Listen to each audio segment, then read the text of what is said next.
The following is a conversation with Dr. Subhash Kak.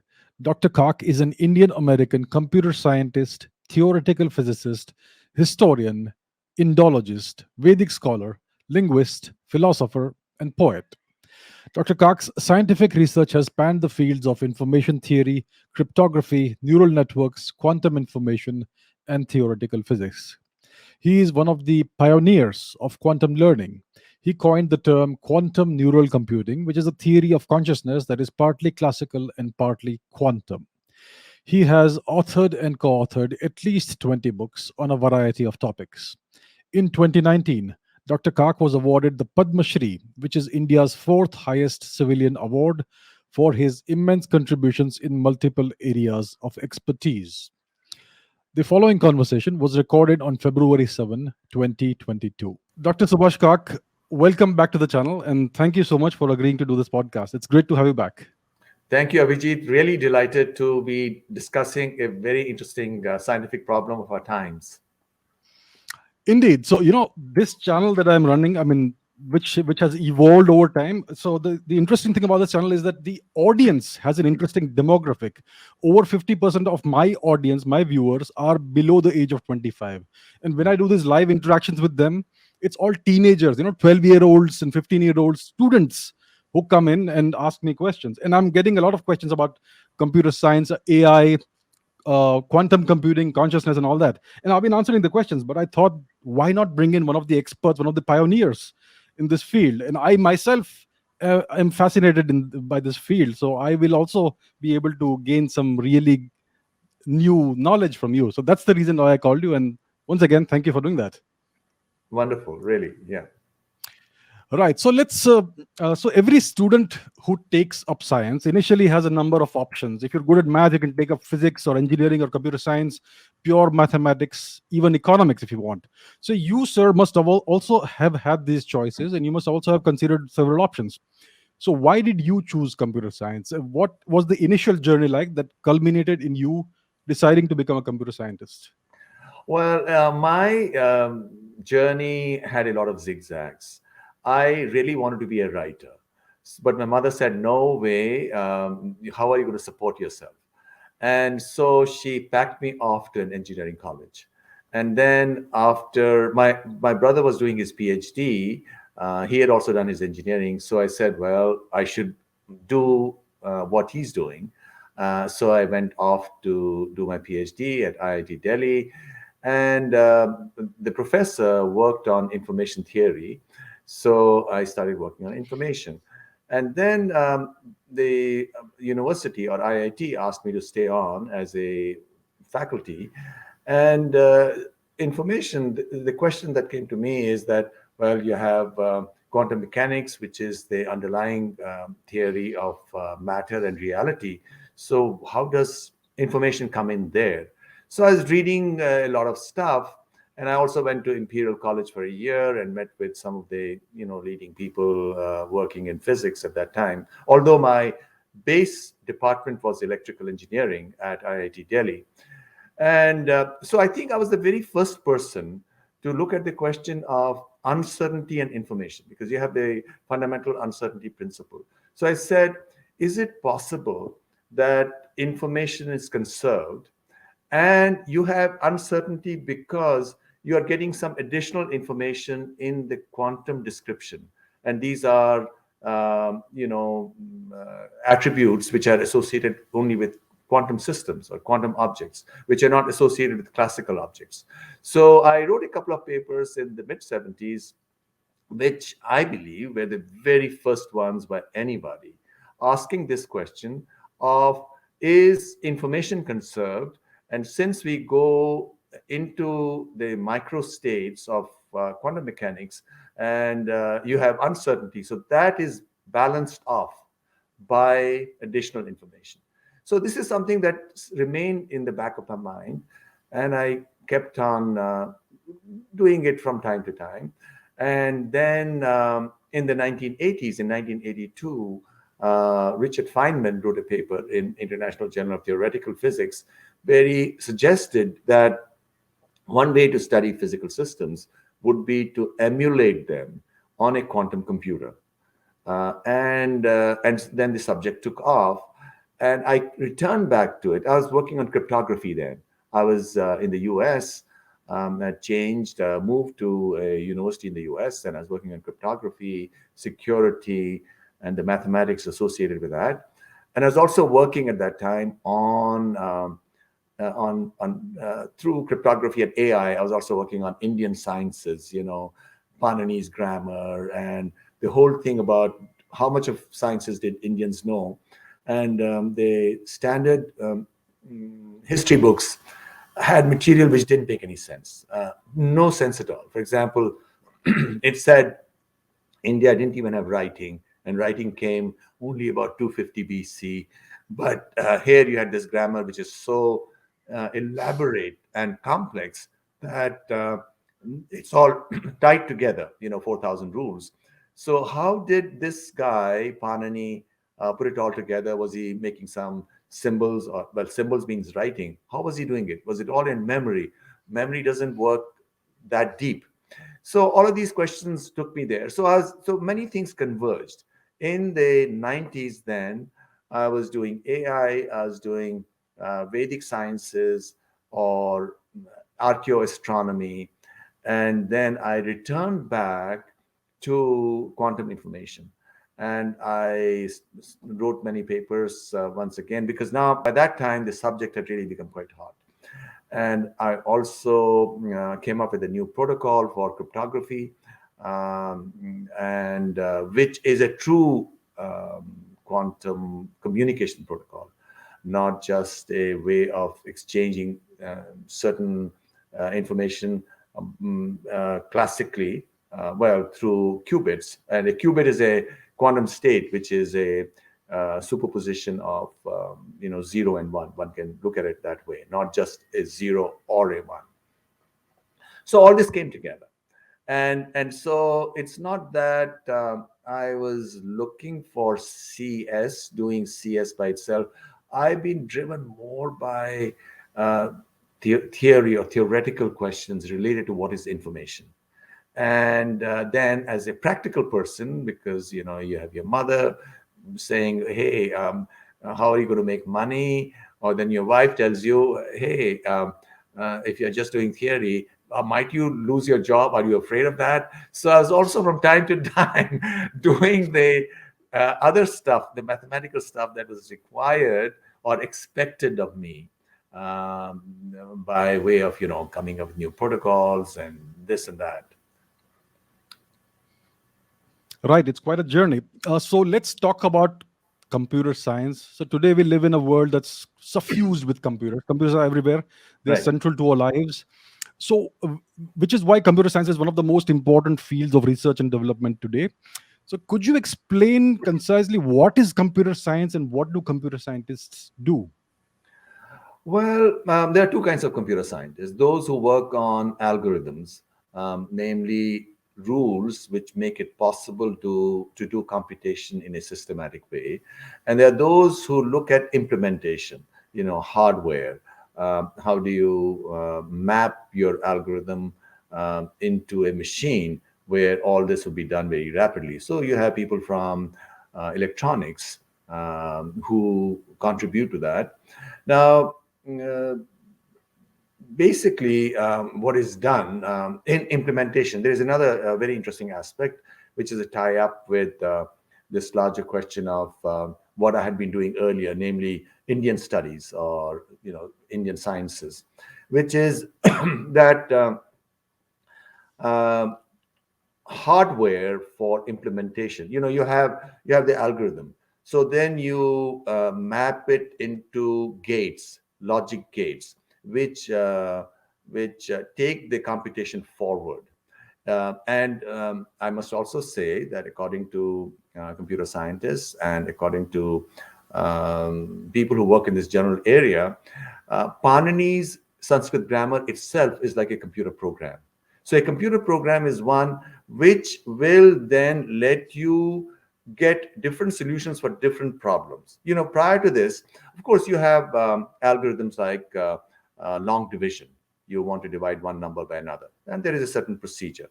and you have to then go through that procedure, and you'll get your answer. Or you want to do, say, the square root of a number, and there is a certain procedure. We know, we've done that in school. You add two zeros, and then you go down, as you go from one step to another.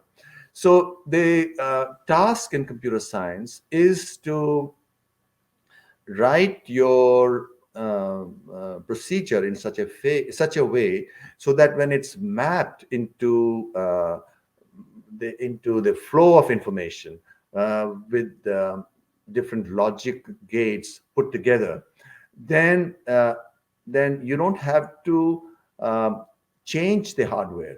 You just change the input, then you'll get the corresponding output.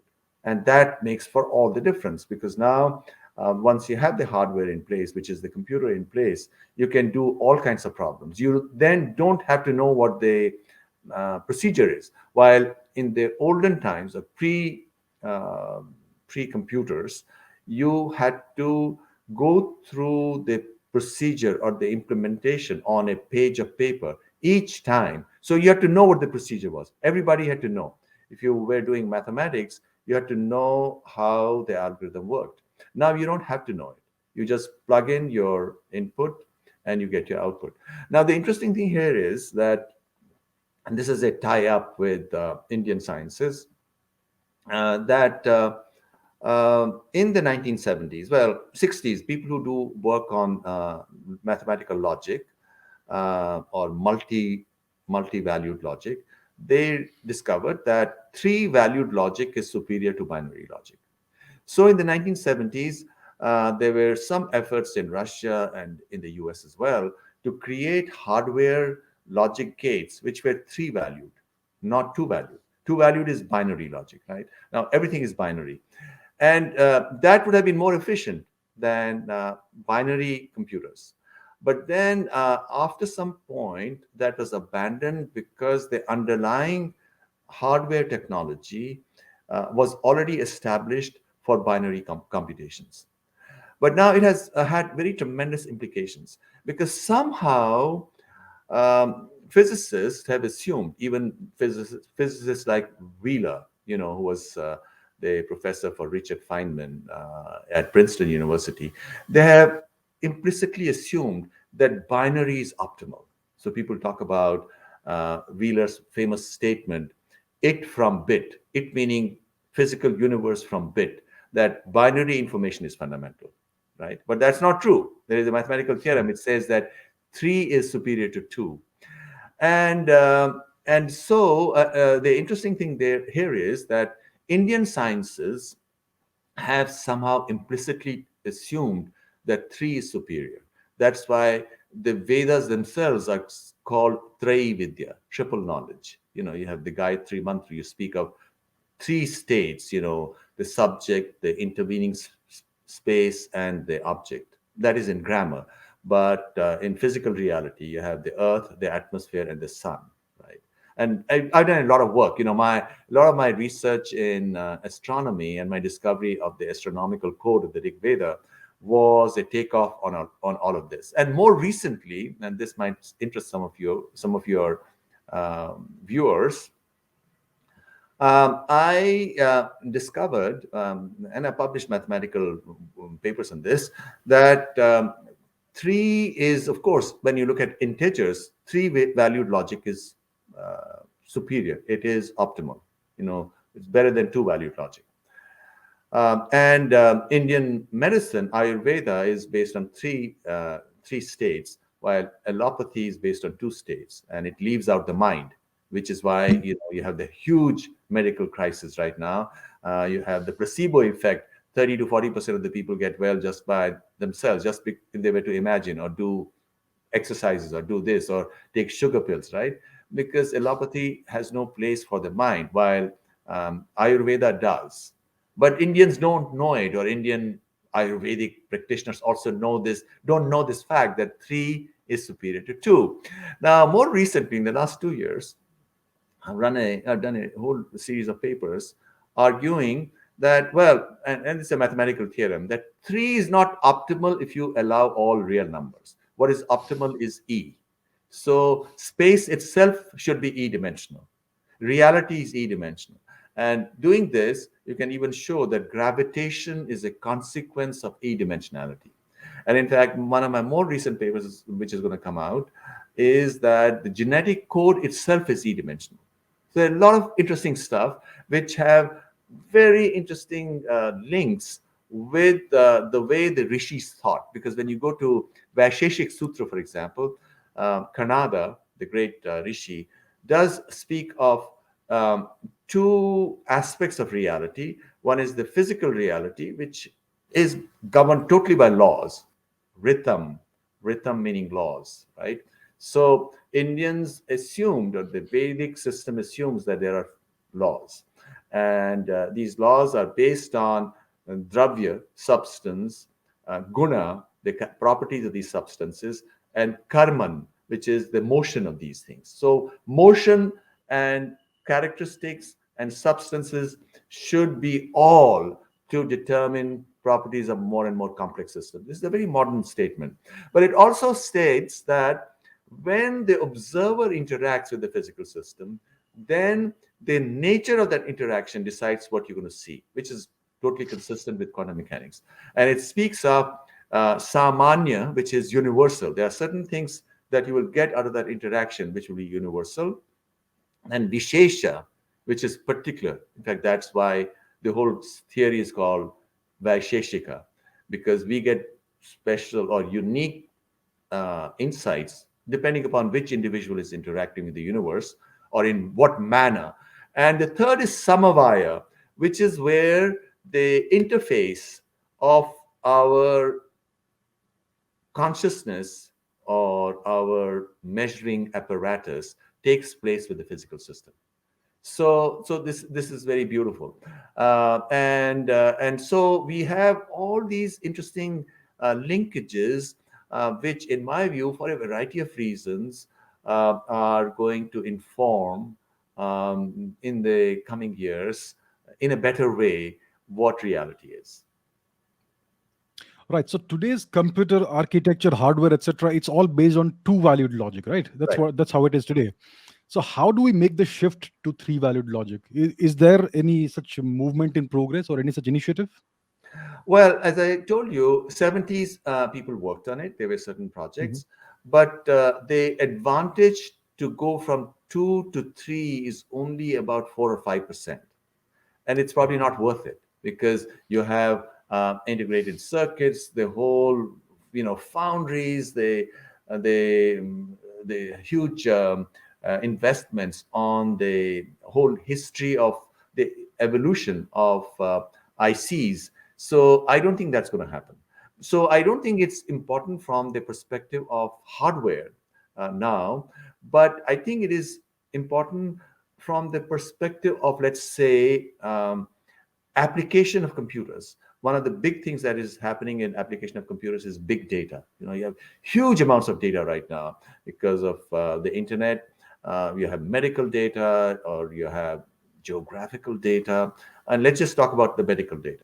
You have doctors or hospitals. They are aggregating all this data, and it's going somewhere, and they are trying to find out, well, what would be the best way to deal with a disease, or what we have been doing in the past, is that really the right thing to do, and so on.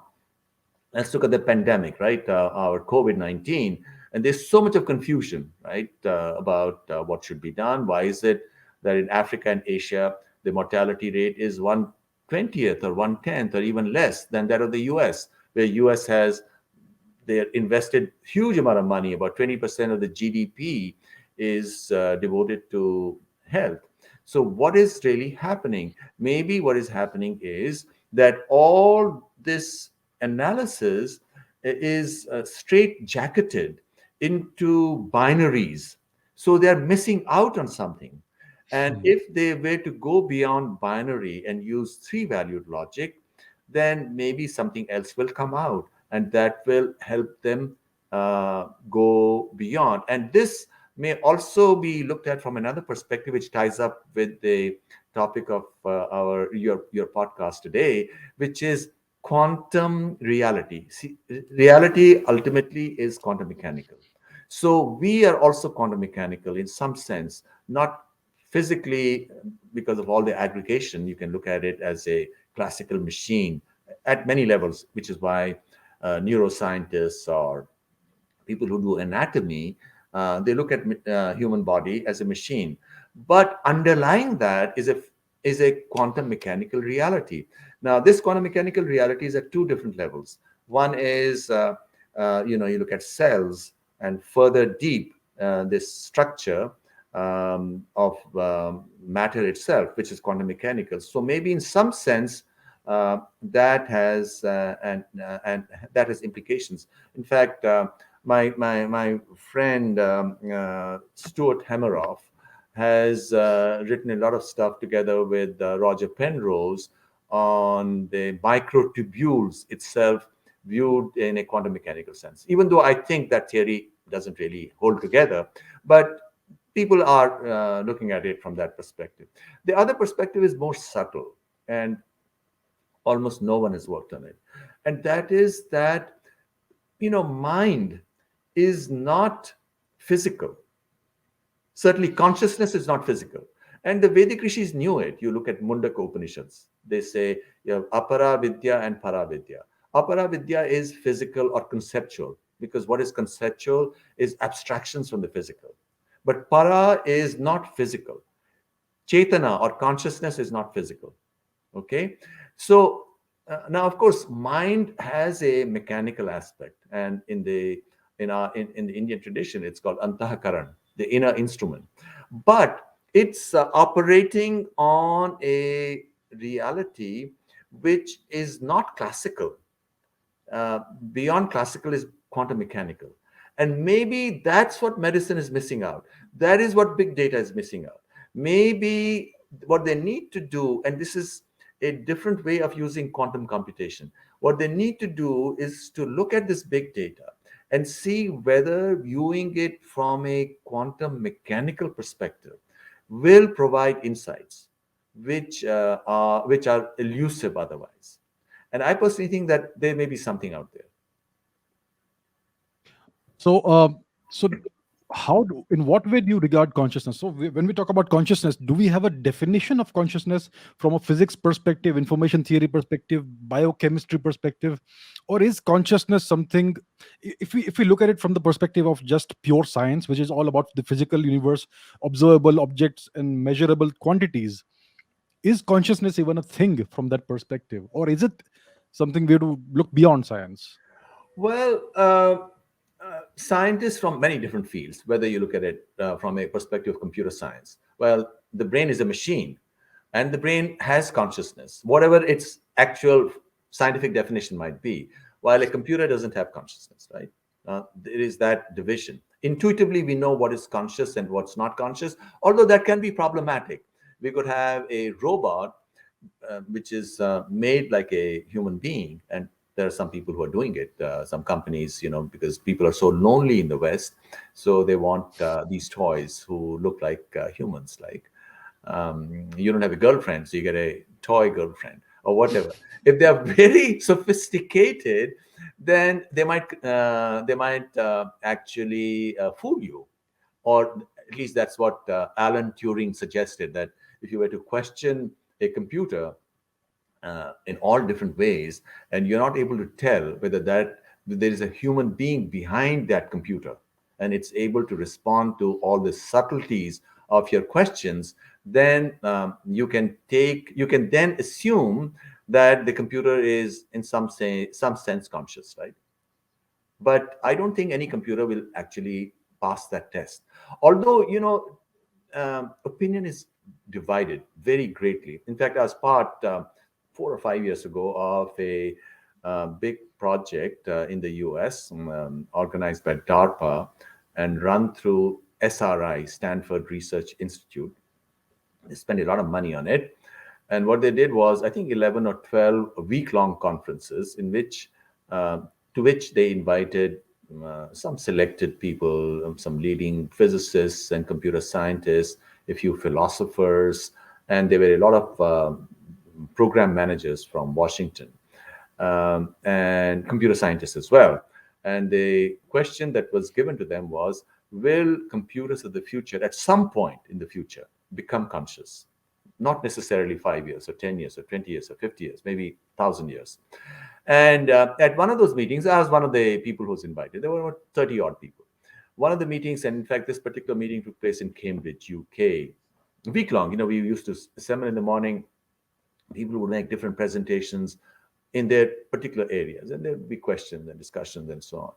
So one of those days, there was a poll which was taken, and about 50% of the people said yes, computers will eventually become conscious. And these were computer science people, these were even some philosophers and some other people. I was not one of those. The other 50% were those, many of them some of them were computer scientists also, and there were some who were quantum mechanics theory knowing people.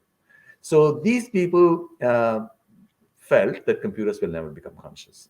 Now, I talked to one of the guys. In fact, this guy was a Dutchman, well-known CS person. So I said, "Why did you say that computers will become conscious?"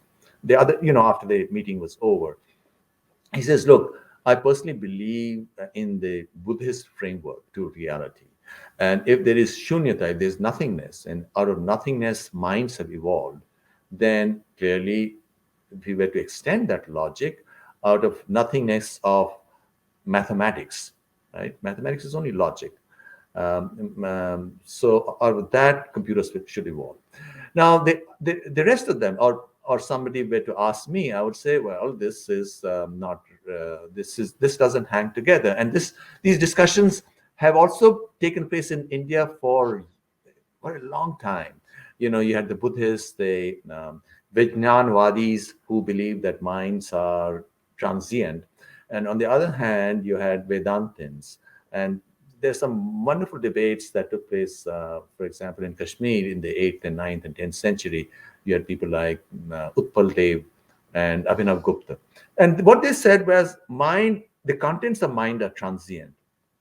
And so my mind now, because one aspect of mind is memory, memory, ahankar, chitta and ahankar, right? These are two aspects, memory, bank, and ahankar, ego.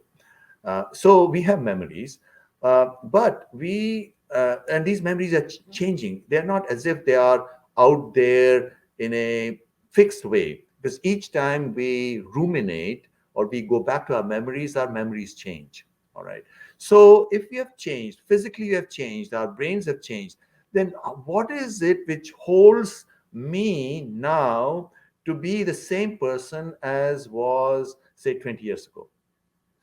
And to this, the Vedantists came up with the answer that there is something which holds together, which is one consciousness. And all of reality has one consciousness. And that in Kashmir was given the name Shiva, because it is a part of that. It was not a Kashmiri tradition. It goes back to the Vedas itself. So that tradition, which in the Vedas is Rudra, for example, and Shiva later, as one reality, which is consciousness. So consciousness is just one thing, but it gets experienced by us through our awareness. And there are consciousness states when we are asleep, for example. And once again, the Upanishads speak of this all, that there is the sleeping state, there's the dreaming state, right? And then there is the no dreaming state. There are different states which they talk about. So we are not conscious when we are dreaming. When we are not dreaming. When we are dreaming, we are in a different state of consciousness. And is it all imagined, or is there something deeper about it? And people in the West have also thought about it. For example, Freud's interpretation of dreams, right? But that's much more superficial in many ways, Freud's stuff, because truly, having looked at many of these things from different perspectives, the depth that we have from our Indian tradition is absolutely incredible. Because right in the Upanishads itself, which is 2,500 years or 3,000 years ago, we have a description of this at such a in such a sophisticated manner that they are still relevant at this point. No other such thinking traditions are relevant when um, physical sciences and computational sciences or medical sciences, at least in terms of description of the body or description of different organisms, have made fantastic advances in the last 200 years, right? But still, for inspiration and for the overarching understanding, we must go early to the masters who did yoga and tantra, which where they were looking at the very architecture of the mind, of the experiencing self in the inner space. So, according, I've looked at some of these architectures. If I recall correctly, there are like five different components of the self. Uh, I remember seeing one of your earlier papers in which you had gone into this. So, could you elaborate on that? What is this Yeah, internal architecture of the mind? yeah. There, well, it depends upon which way you're looking at it. In Mhm. Vedanta, the idea is that you have the physical body. So we are the physical body. There are five koshas, and these koshas are called Annamaya kosha, which is the physical body. Annamaya, because the food, etc., is what nourishes it. Annamaya kosha. Then you have different forces or currents inside the body, right? And this is called the pranamaya kosha. You have the different breaths and electrical signals and this and that. So annamaya kosha is the gross body. Within it is the pranamaya kosha, because the gross, when a person is dead, the gross body annamaya kosha is still there, but the pranas are gone. So within the annamaya kosha is pranamaya kosha, and within the pranamaya kosha is manomaya kosha, which is the mind, right? Because you could have a body in coma, and the mind is gone. So then you have only these two levels. So annamaya kosha, pranamaya kosha, manomaya kosha, vijnanamaya kosha, and then anandamaya kosha. And beyond these koshas is the Atman. So all of these things can be mechanized in some sense, but the Atman cannot. Now, the Buddhists also accept these five, but for a long time, at least, Buddhism is kind of a split thing, and it's an interesting topic to investigate, because in his own life, the Buddha never answered the question. They said, people used to ask him, "Is there an Atman?" And he would say, "Why are you talking about it?" He would change the subject. But on his deathbed, and this is all described in great details in the Mahanirvana Sutra, Mahaparinirvana Sutra. When he was dying, and his disciples came to him, and one of them was called a fellow called Chunda, and they were crying. They said, "Now you are our my Bab. What's going to happen to us once you die, right?" So then he says that, "Look, I didn't answer this question." And in fact, an analogy that had been drawn was that there's a house and there's a person in it. The person is like the mind. When the house burns down, then the mind is also gone, right? Because there is nothing else. But what if the person comes out before the fire takes place, right? That's the Atman. So the Buddha said, "Look, I didn't answer the question because you were too set in your superficial understanding of whatever you're doing, a ritual and so on and so forth. Now that I'm dying, let me tell you that indeed there is something which survives the body." And I think it's called, they use some word Buddha Garbha or something, etc., etc. So he did acknowledge the idea of Atman. And now the academic Buddhologists of the last 200 years, this whole European control of the East, control of India, and control of all the stuff that's come out of India, they've made this as if it's a line which divides Hinduism and Buddhism, and that's totally false. The great scholar Ananda Kumaraswamy, in his book Hinduism and Buddhism, which is on the internet, anybody can read it. He says that when you look at Hinduism and Buddhism superficially, you might think they are different, but the deeper you go, you realize that they are identical. And even the Buddhists speak of the Akalic Dhamma or Akalic Dharma, like Sanatan Dharma, which is beyond time. And, I discovered it only recently and I've written on it. One of the most uh, popular chants in temples, Buddhist temples all across East Asia, China, Vietnam, Korea, Japan, is a Sanskrit chant, which is chanted in Sanskrit even now.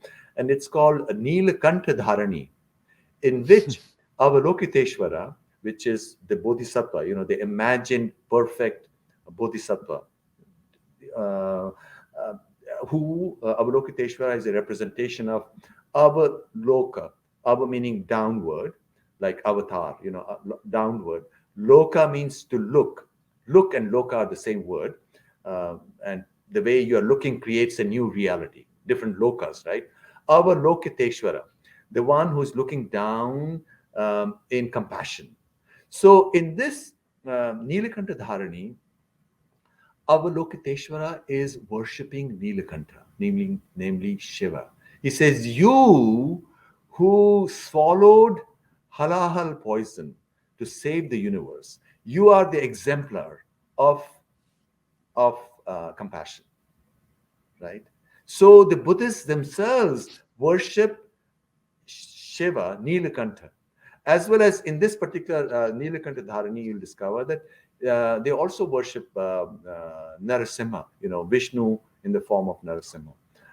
So, this is another most fascinating subject of the bizarre manner in which Indology and study of India and study of Buddhism has emerged in the last 200 years, with the academic scholars in many ways leading people astray, like this computer scientist at the DARPA conference, on the Stanford Research Institute conferences that I was a part of, who was a Buddhist. In fact, about half or 60% of all these Western scholars, I was the only Indian one, all these Western leading scholars were Buddhists in their personal life in this meeting. Of course, they don't stand up and say, "Hey, I'm a Buddhist." But then when you chat with them, you're having dinner, they say, "Yeah, I do this, Buddhism, etc." And the others were into Sanatan Dharma.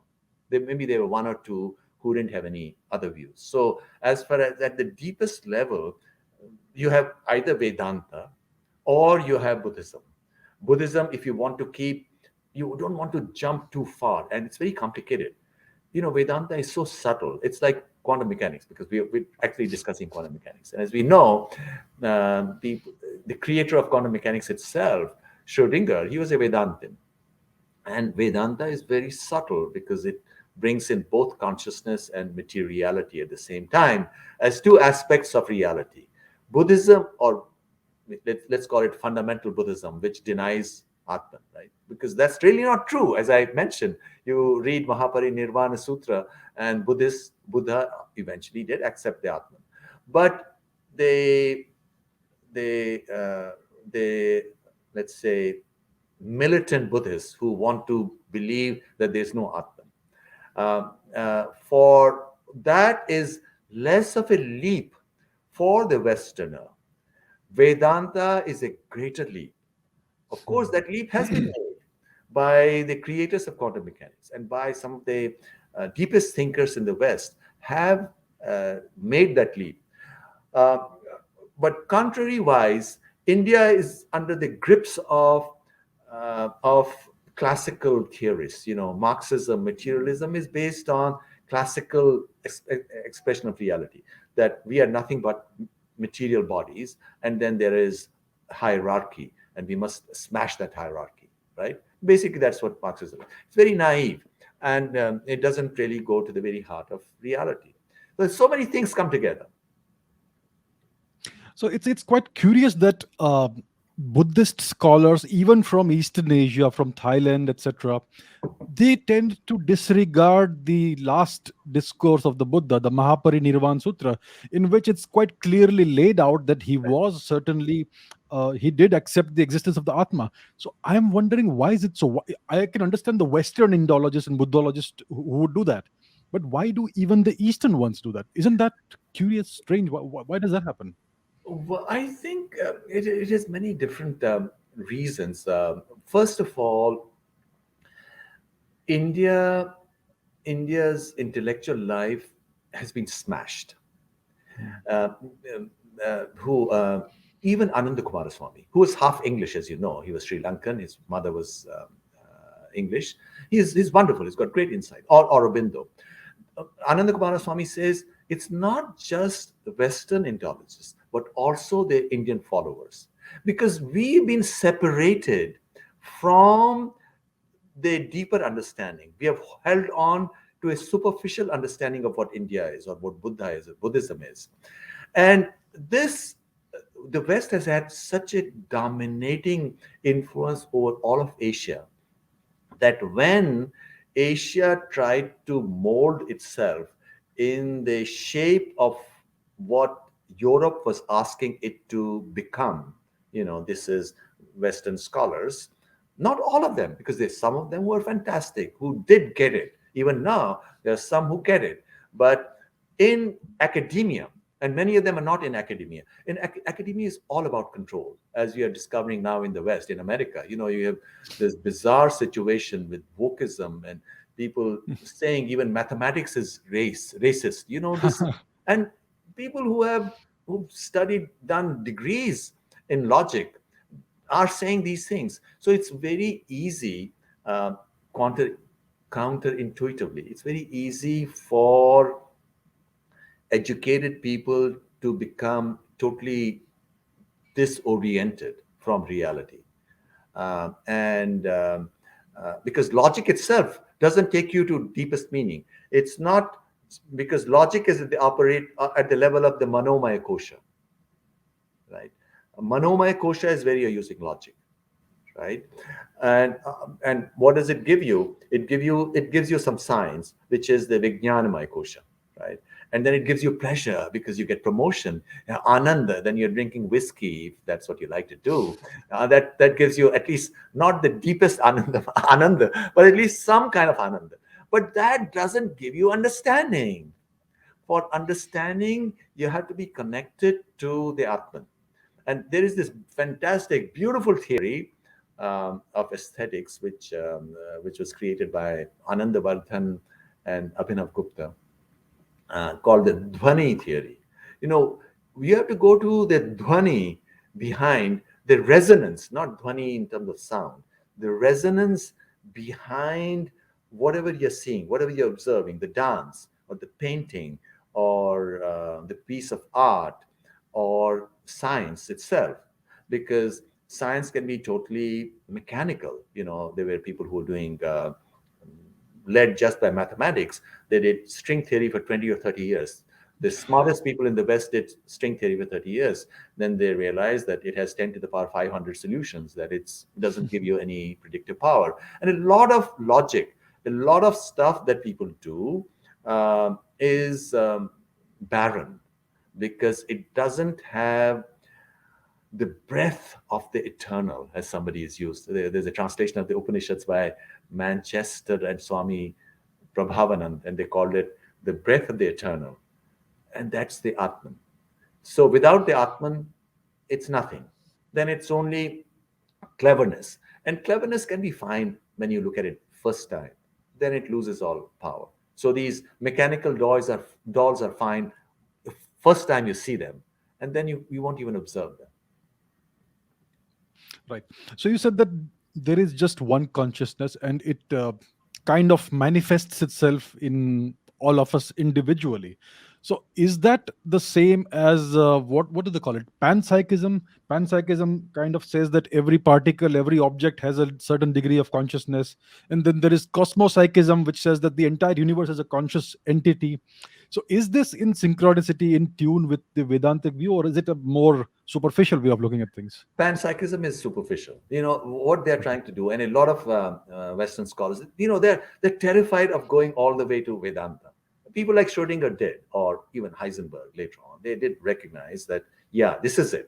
Or the standard interpretation of quantum mechanics, which is adhered to by most people, not everybody, is the orthodox Copenhagen interpretation of quantum mechanics, where consciousness and physical reality are two, and materiality, consciousness and materiality are two aspects of the same thing, like two sides of the coin. You can't separate one from the other, and you cannot derive one from the other, right? Now, which is totally consistent with Vedanta. This is what Vedanta says, right? You have para and apara. To everything, there's para and apara. Now, since the problem, I tell you, is this: since we have very few interlocutors for Vedanta, Indians don't know it. Know who amongst the physicists in India? Maybe four or five or six or seven. Maybe people like George Sudarshan. He was a great physicist who It's passed away. gone, unfortunately. Yeah. But most Indian physicists, because they don't have that Atmavishwas, their minds are colonized. Not just physicists. Let's not say that they are the fall guys. Everybody, you look at people in politics and arts and history, any subject, they are still colonized. We are still trying to see what will the guy in London or New York say if we stand up and say things the way we see them, right? So the problem is that we don't have interlocutors. So people in East Asia and the temples, once you talk to them, they do get it. Or even the great Vietnamese Buddhist person, not not whatever his name was, who died just Who died yes recently? Yeah. last week, right? Yes. I forget his name. He did admit, in his talks he would say, yeah, there is a reality, a transcending reality. The greatest, or even Dalai Lama acknowledges that, as far as I understand it. So people, the leaders do recognize it at the deepest level, or in you a Zen master.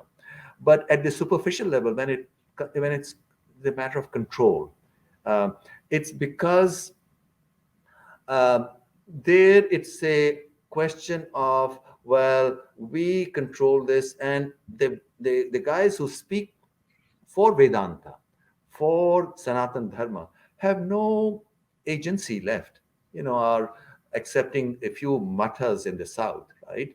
Where is the agency? I was once, I must tell you this, I was in Delhi about 20 years ago, and there was a leader of a temple. Um, my mother used to go to that temple, and he knew that I was into some of these things. He says, "Hey, Subhash, why don't you come with me? We are going to Birla Mandir. There is a big conference, and some of India's leading um, people of Hinduism are there, and you can also give a talk." So I went there, and then I was talking to one of the Shankaracharyas who was there, who had come there. I think this was the one from Dwarka, and he said, "Can you believe it? Even to spend 25 rupees, I have to get permission from the IAS officer who's assigned to me. They have no agency in any sense, right? Of course, there's some great mathas by mathadhishas in the south, because they have their. You also need physical, independence. And of course, there are great sadhus by themselves in Rishikesh, and people are streaming from all over the world, Rishikesh and everywhere in the south as well. But I'm talking of um, organized Hinduism. Organized Hinduism is in shambles. Um, the temples were also centers of learning, but they're not allowed to be centers of learning now.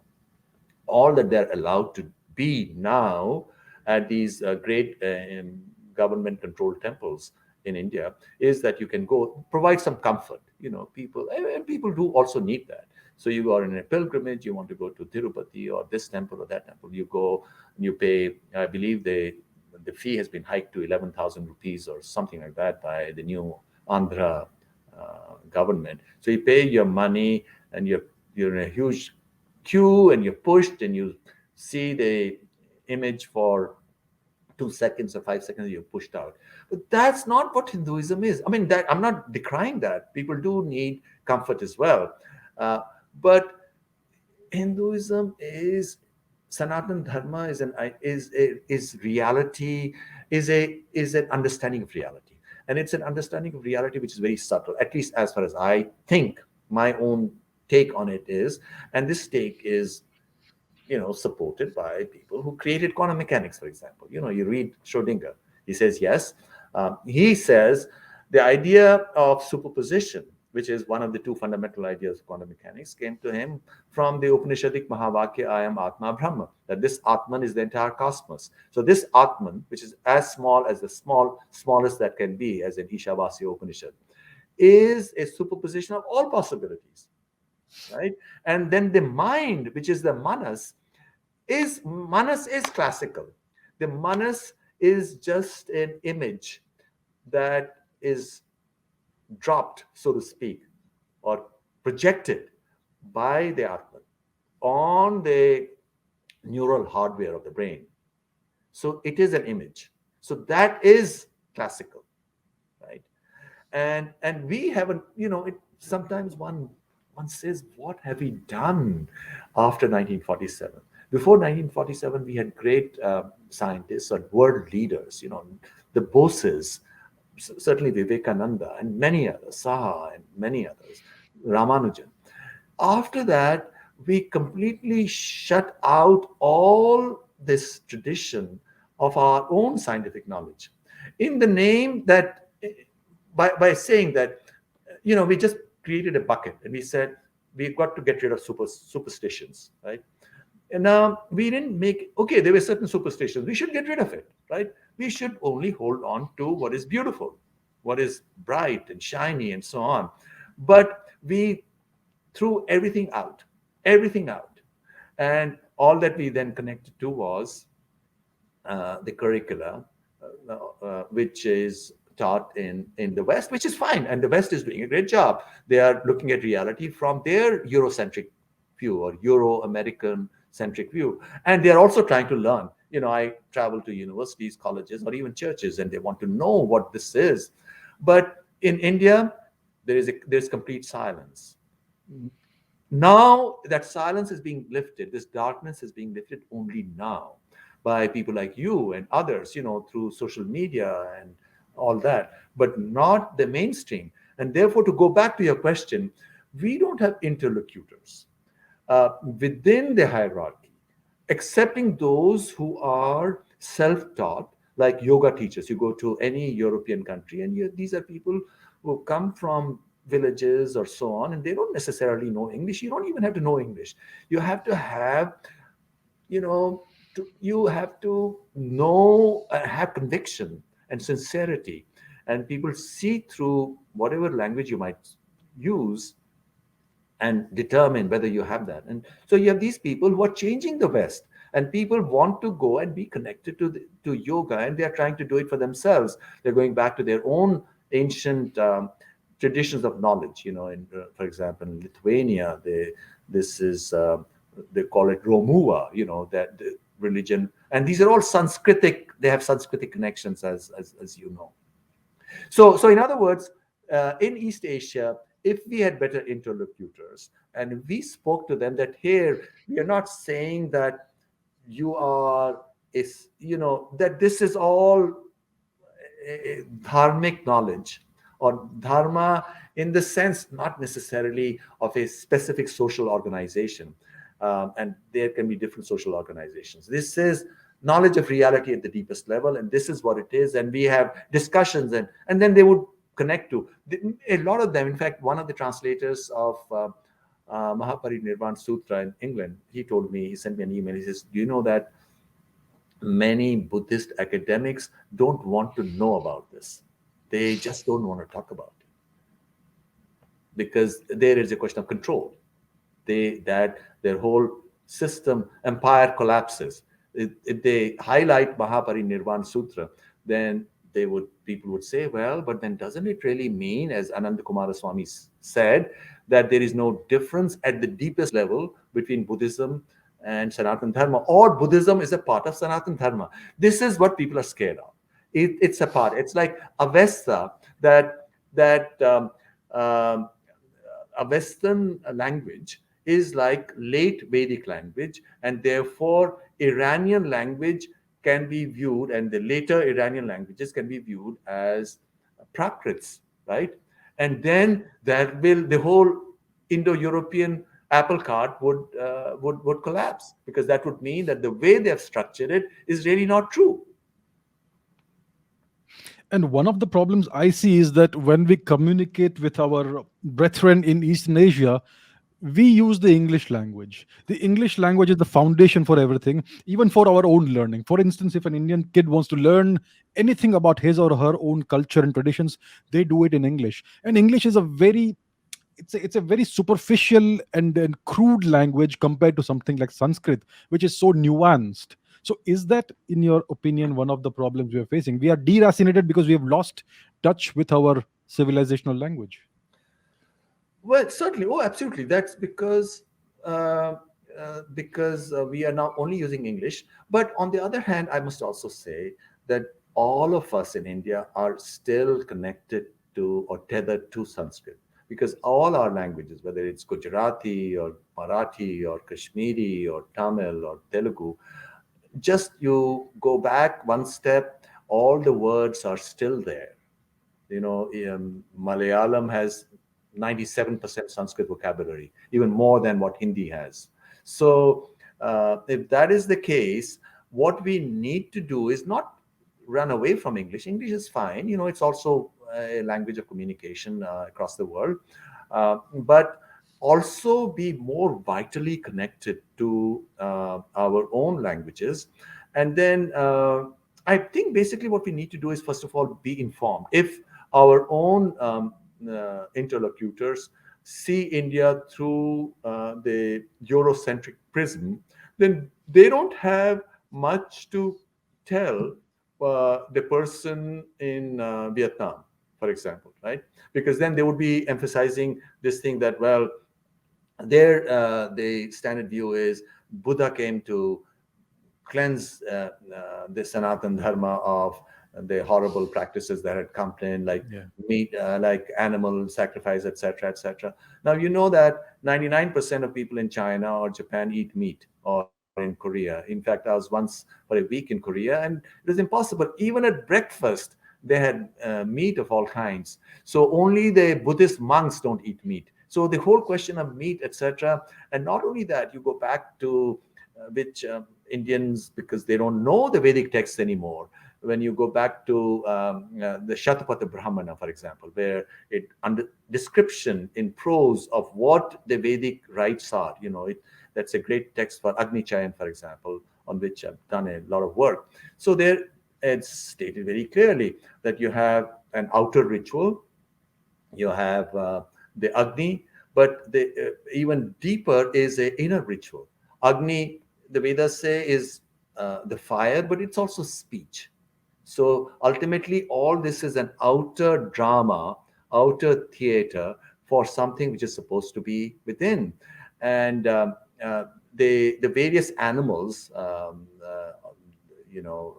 Aja or Ashwa and so on, the five different animals of sacrifice are also the uh, different not syllables, different kinds of chants. So, in fact, I do mention it. I don't have the exact reference in my mind right now. My book on Ashwamedha, which was published about 20 years ago, has all that reference. Which is not to say that some people did not do actual animal sacrifice. Some people certainly did that, and probably some people still do it in Nepal or maybe in Assam, right? But this was a system of layered understanding that, depending upon where you are in your understanding, all this ritual falls away at a certain point. And ritual ultimately, everybody, even modern society, has ritual. You have people have breakfast ritual, or you have ceremonies of different kind. The Vedic ritual was a ritual to connect one to the deepest aspects of our experience, deepest aspects which connect us to the cosmos. In fact, in the Agni Chayan ritual, the whole Vedi, etc., was a representation of the cosmos, or the the cycles related to the movements of the sun and the moon and so on, and also the inner cosmos. The mapping between the pind and the brahmand, the whole universe in the cell, which is how you go to tantra, from jyotish to tantra, from to Sri Vidya, where you're talking of the inner reality. So Indian ritual. So these guys don't know all of this. The professors of Hinduism and Buddhism in Indian universities. First of all, Indian universities don't teach Hinduism. Indian universities have nothing about India. Maybe Indian history, some history and anthropology, but that's all from the Western lens, which is totally misinterprets, as we know, even the idea of caste, etc. It totally misinterprets Indian society. So India is still enslaved. India got political independence 70 years ago, 75 years ago, but not intellectual independence. Indeed, that's the problem. So you spoke about the inner universe and the outer universe. So is there, in the Vedantic perspective, just one consciousness? Is it the same consciousness? Is my consciousness the same as that of another person? And is it the same as the universal consciousness? What's the connection? Yes, there is, just as you have one single outer sun, which, if we had a million pots with water, it will shine in each of those pots, right? So this is the image. You have one inner sun, one inner lamp of consciousness, which the same one shines in the minds of everybody. All reality, all sentient beings is the same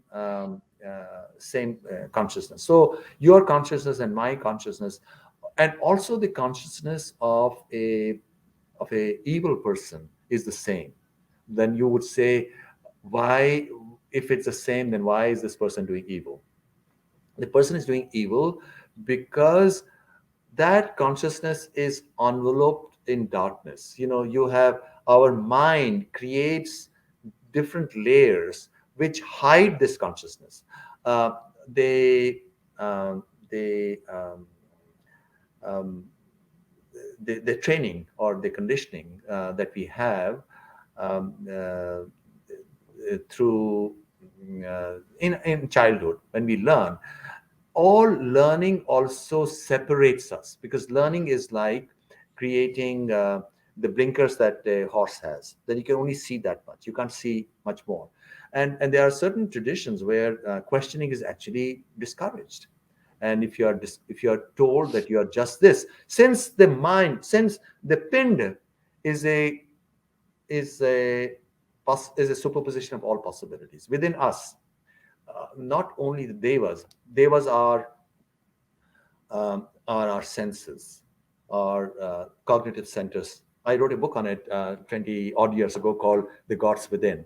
And you might, if you haven't seen it, I'll be glad to send you a copy. So we have these centers, devas are within us, but also the asuras. Devas and asuras both reside within us. Male and female both reside within us. So when we are born, through conditioning and through our biology, then we get one or the other. And sometimes there is some confusion, and this explains a lot of what's going on in society, right? But everything is within us. So the way we are raised can take us to darkness. So that's why education is so important, and the way we are raised, sanskars are so important. But even sanskars, even the good ways of looking at things, also create blinkers. And ultimately, one's got to go beyond all of that, even the sanskars. That's why you, with the greatest sanskars, you can still not get it. You have to ultimately make that leap that takes you beyond what you have been told is it superficially, as words, as apara. Mundaka Upanishad even says that the Vedas are also apara vidya, right? Because as language, superficially, they can't tell you. Ultimately, you have to make that leap yourself within you. And but to come back to your question, yes, we are all the same. We have the same consciousness, and it's the same consciousness which illuminates our mind. And this also has this, first of all, it is confusing, and people have to get to understand this. And in fact, Schrodinger, in his book, What is Life, which has a tremendous influence. As you know, if you've read Francis Crick, the guy who discovered the structure of the genetic code, the DNA, structure of DNA, he says in his autobiography, he says it is What is Life by Schrodinger, which made him change his subject from physics to biology, because Schrodinger asked these questions. And in that, Schrodinger does say very clearly, he says, look, there is only one consciousness. He says, in the Western tradition, this is a blasphemous thought that there is only one consciousness. And so it goes totally counter to the Western tradition, all the Western religious traditions or philosophical traditions. But this is the only way to understand it. And that's why there is such antipathy to the Sanatana Dharma tradition within India, for example. Because what has happened in India is after the British left, it was not freedom obtained in a vital way. So they just left the offices to their successors, and their successors have just kept on going on with the understanding that the Westerners, and this is before all the revolutionary ideas of quantum mechanics and consciousness science had emerged. So we are holding on to the sciences of the yesterday, thought of the yesterday, and we have let ourselves be led by, what shall we say? We've let ourselves be led by blind people, whole society, for 75 years. Even, some of our best people are not aware. It's once you are acculturated in that view, then you don't really know that what you don't know. This famous statement: if you don't know, if you know not what you, if you know not that you know not. Let's see. If you, if he knows not that he knows not, he knows not. He is a fool, shun him. That is the situation we are in. Right, indeed. So we talk about the soul, the Atma. And like you said, every consciousness is actually the same. We all have the same consciousness. So then, what is the role of the Atma? If my consciousness is the same as yours and that of other people, then what is the Atma then? What is the relationship between the unique Atma of each person and the universal consciousness? No, the Atman itself is consciousness. See, Atman in Kashmir Shaivism, there is this famous slogan, Shivoham. And this is Mhm. also in Upanishads, Soham, Saha Aham, I am He, Shivoham, I am Shiva. We forget that my Atman is Shiva, and Shiva is universal consciousness. So, soul, the word soul is a Western concept, Yes. that it's something which goes ultimately to this heaven, and then there is some reward and so on, or virgins or whatever, bizarre stuff. So here, everybody is Shiva. And something very interesting, it's slight digression. Sanatana Dharma is one tradition where all humans, no matter what their background, whether they are black, white, yellow, red, whatever, all humans, male, female, whatever culture, we are all equal. Every human being has the same Atman, same Purush. Another word that is used in Sankhya is Purush for Atman, right? Same Atman within each individual.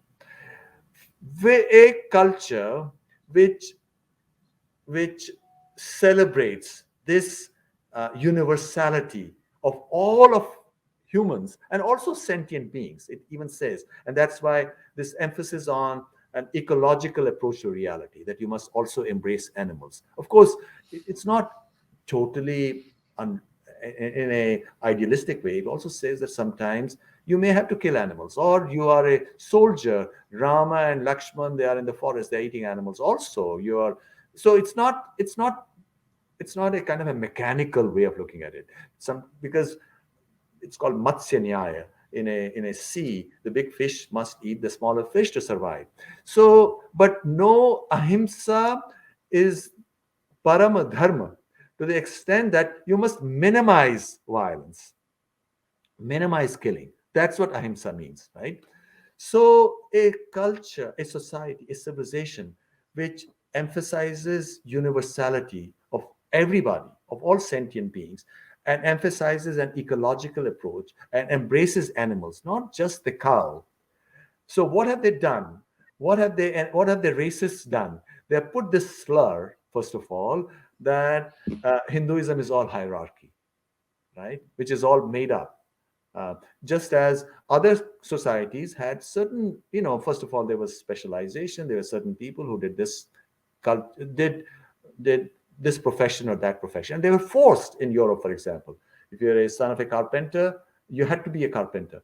So there was some of that also, because so societies converged like this, but societies organize themselves like this. But what the West, in order to continue its domination of India through the sepoys, through the guys in India who've been educated sort of mindlessly, who don't understand any of this, who are even more blind, because in the West you'll find, I've got wonderful friends in the West who get it all, and they want to go forward with this. So what they've done in India to dominate Indians is through these slurs. Because we embrace the cows, they say you are go mutra drinkers, as a parliamentarian said in the parliament just the other day in Delhi, right? Or then they say, what are the other slurs that are used? That people are different in terms of their birth, but which is not true at all. This is a extraordinary revolutionary understanding of reality, of extraordinary insight, uh, with capacity to also show the way beyond the crisis that humanity faces right now, both in the sciences and in social organization, right? You have 100,000 people dying of opioid poisoning every year in the US itself. And there's great despair, because, people say, if you're only machines, then what's the meaning of life? And let me also give you a personal insight, personal story. Just last week, I was in Miami, and I was to return the next day.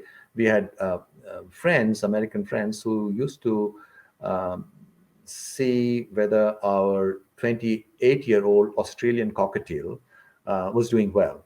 So they saw him, and he had died that day. He had lived with us for 28 years, almost a world record. And this bird uh, was just like other humans. It had did socialization, wanted to talk to us, and that's true of other animals also. This love for animals is also held against people from India, just to dominate them and say that, you are animal loving, you're worshiping cows or dogs and animals. So it's like we are letting blind people force their narratives on us. We have embraced it. We haven't even had the agency to change our school books and give a fair representation of what India is. Yes, indeed. And it's interesting that you mentioned animals because, according to Vedanta, do animals also have consciousness? Or what I would like to see is, are there different kinds of consciousness, different degrees, levels, grades of consciousness? I mean, is a newborn child less conscious than an adult? Is a dog less conscious than a human being? Well, there are two sides to this question. First of all, awareness. You are aware, but with awareness, there could be different levels of consciousness. There are different lokas. Lokas is, as I said, the word loka is etymologically the same as look in English, right? You look, and when you look, you have a loka. Depending upon how you look, if your looking is governed by or colored very strongly by emotion, then you're not seeing things as clearly as they are. So there are different levels of awareness, and those different levels of awareness connect us to different locales of reality. So you could be operating at a level of awareness which is governed by emotion at a fundamental level. For example, the emotion of hunger, and you're a lion, um, and so you're very hungry. Maybe the lions are lazy. It's the lionesses who do the hunting, right? So because they have to provide for their cubs and so on.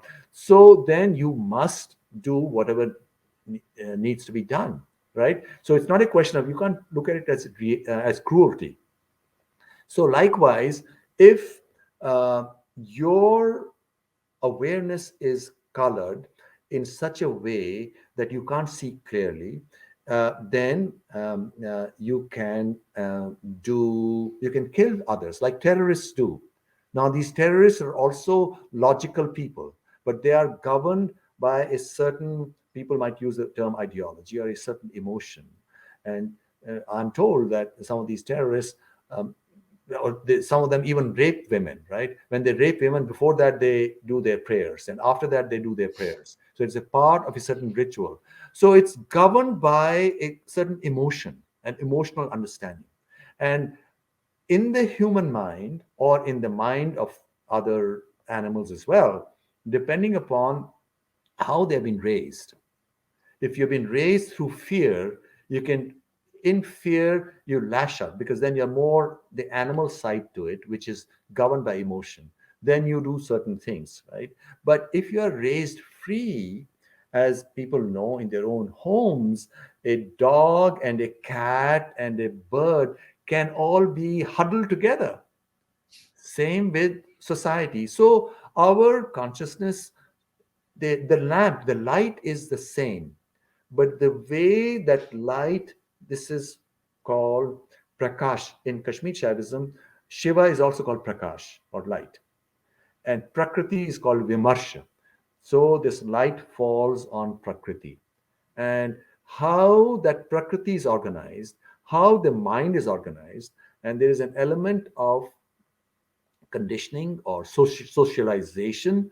And it's also true, as I said, of animals, how you socialize them. People have snakes also as pets. Some people have. Of course, I would be too terrified to do so. So then there is a bond that emerges, and then that fear goes away.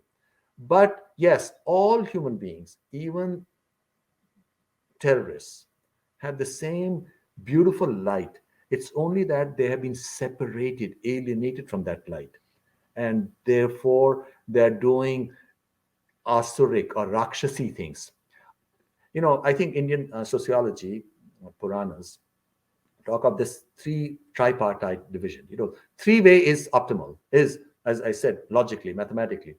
You have a daivic, a compassionate view of reality, although it's slightly more complicated, and I'll come to that in a minute. Then you have asuric, which is more materialistic. So an asuric civilization would be one which would be totally capitalistic, but it'll have also its justice and so on, but only materiality.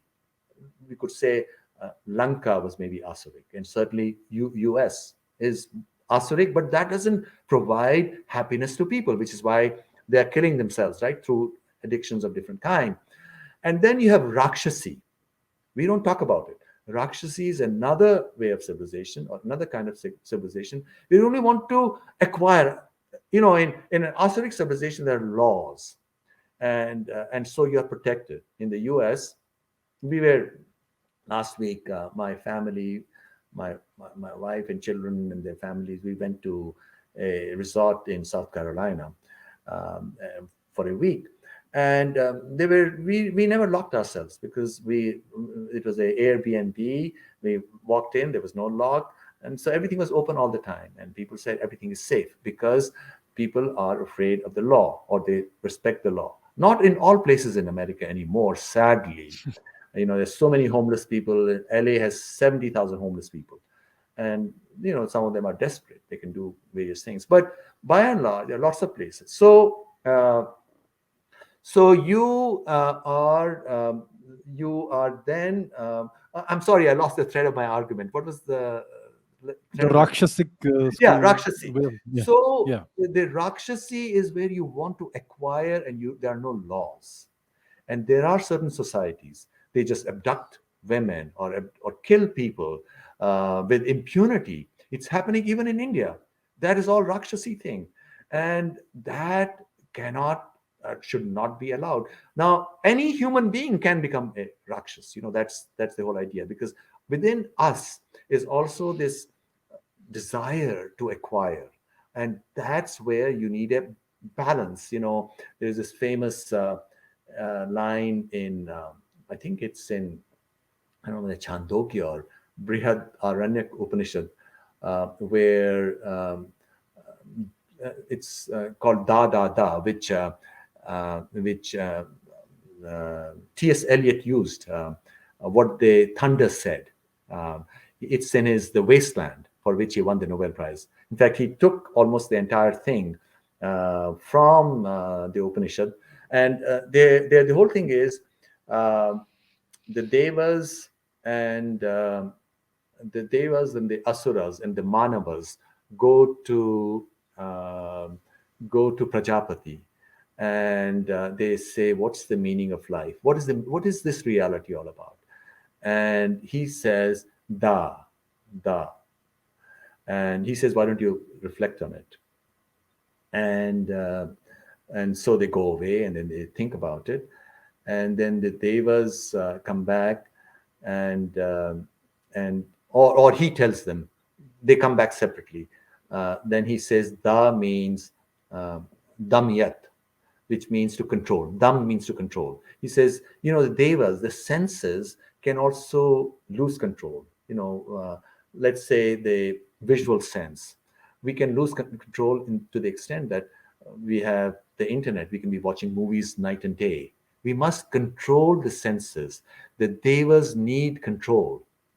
Devas are the senses. They need control. So damyat, right? Then the asuras come, and he tells the asuras, Da means daya. This is what the asuras do, or the rakshasas do, because the rakshasas are generally aligned to the asuras. Daya, because you can be cruel. And then the manavas come to him, and da for, and this is of course what the thunder is doing. When there is thunder, thunderclaps, da da da. The manavas says, uh, he says danam, that give charity, because we are all the same. Share compassion.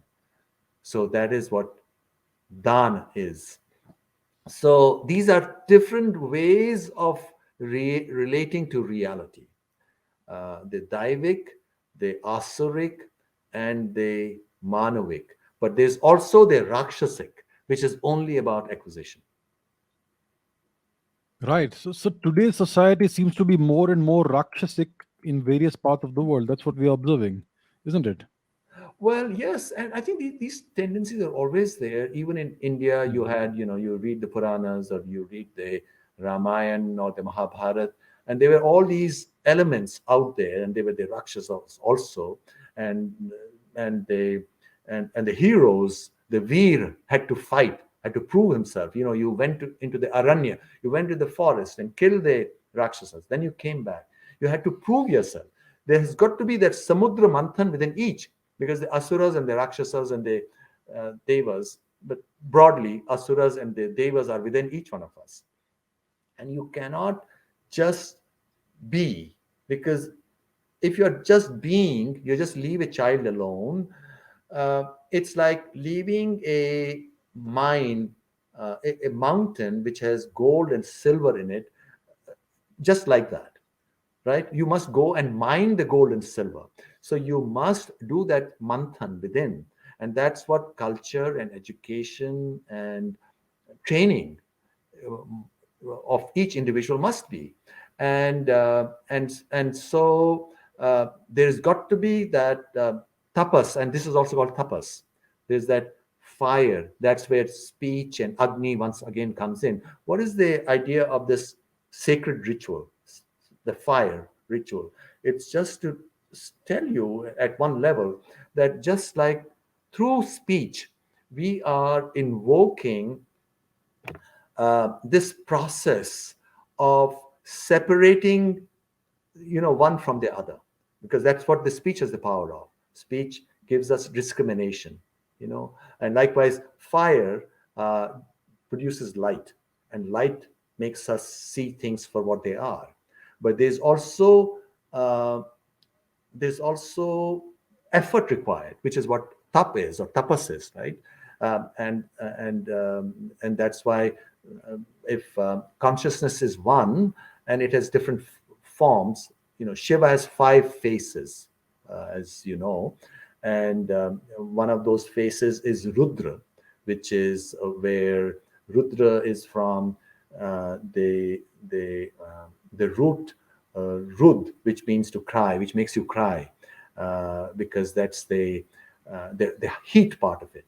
But Shiva is more auspicious, right? Or Shiva in Elephanta Caves is shown with three faces there.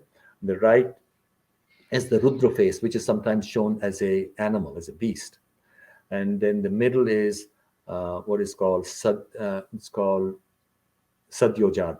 No, it's called I forget the name. And the left is Parvati. It's the middle one is the auspicious one, Shiva, as we have, and the Parvati is also called Vamadev, which is the auspicious one. So there are different aspects to consciousness, and the dance of Shiva.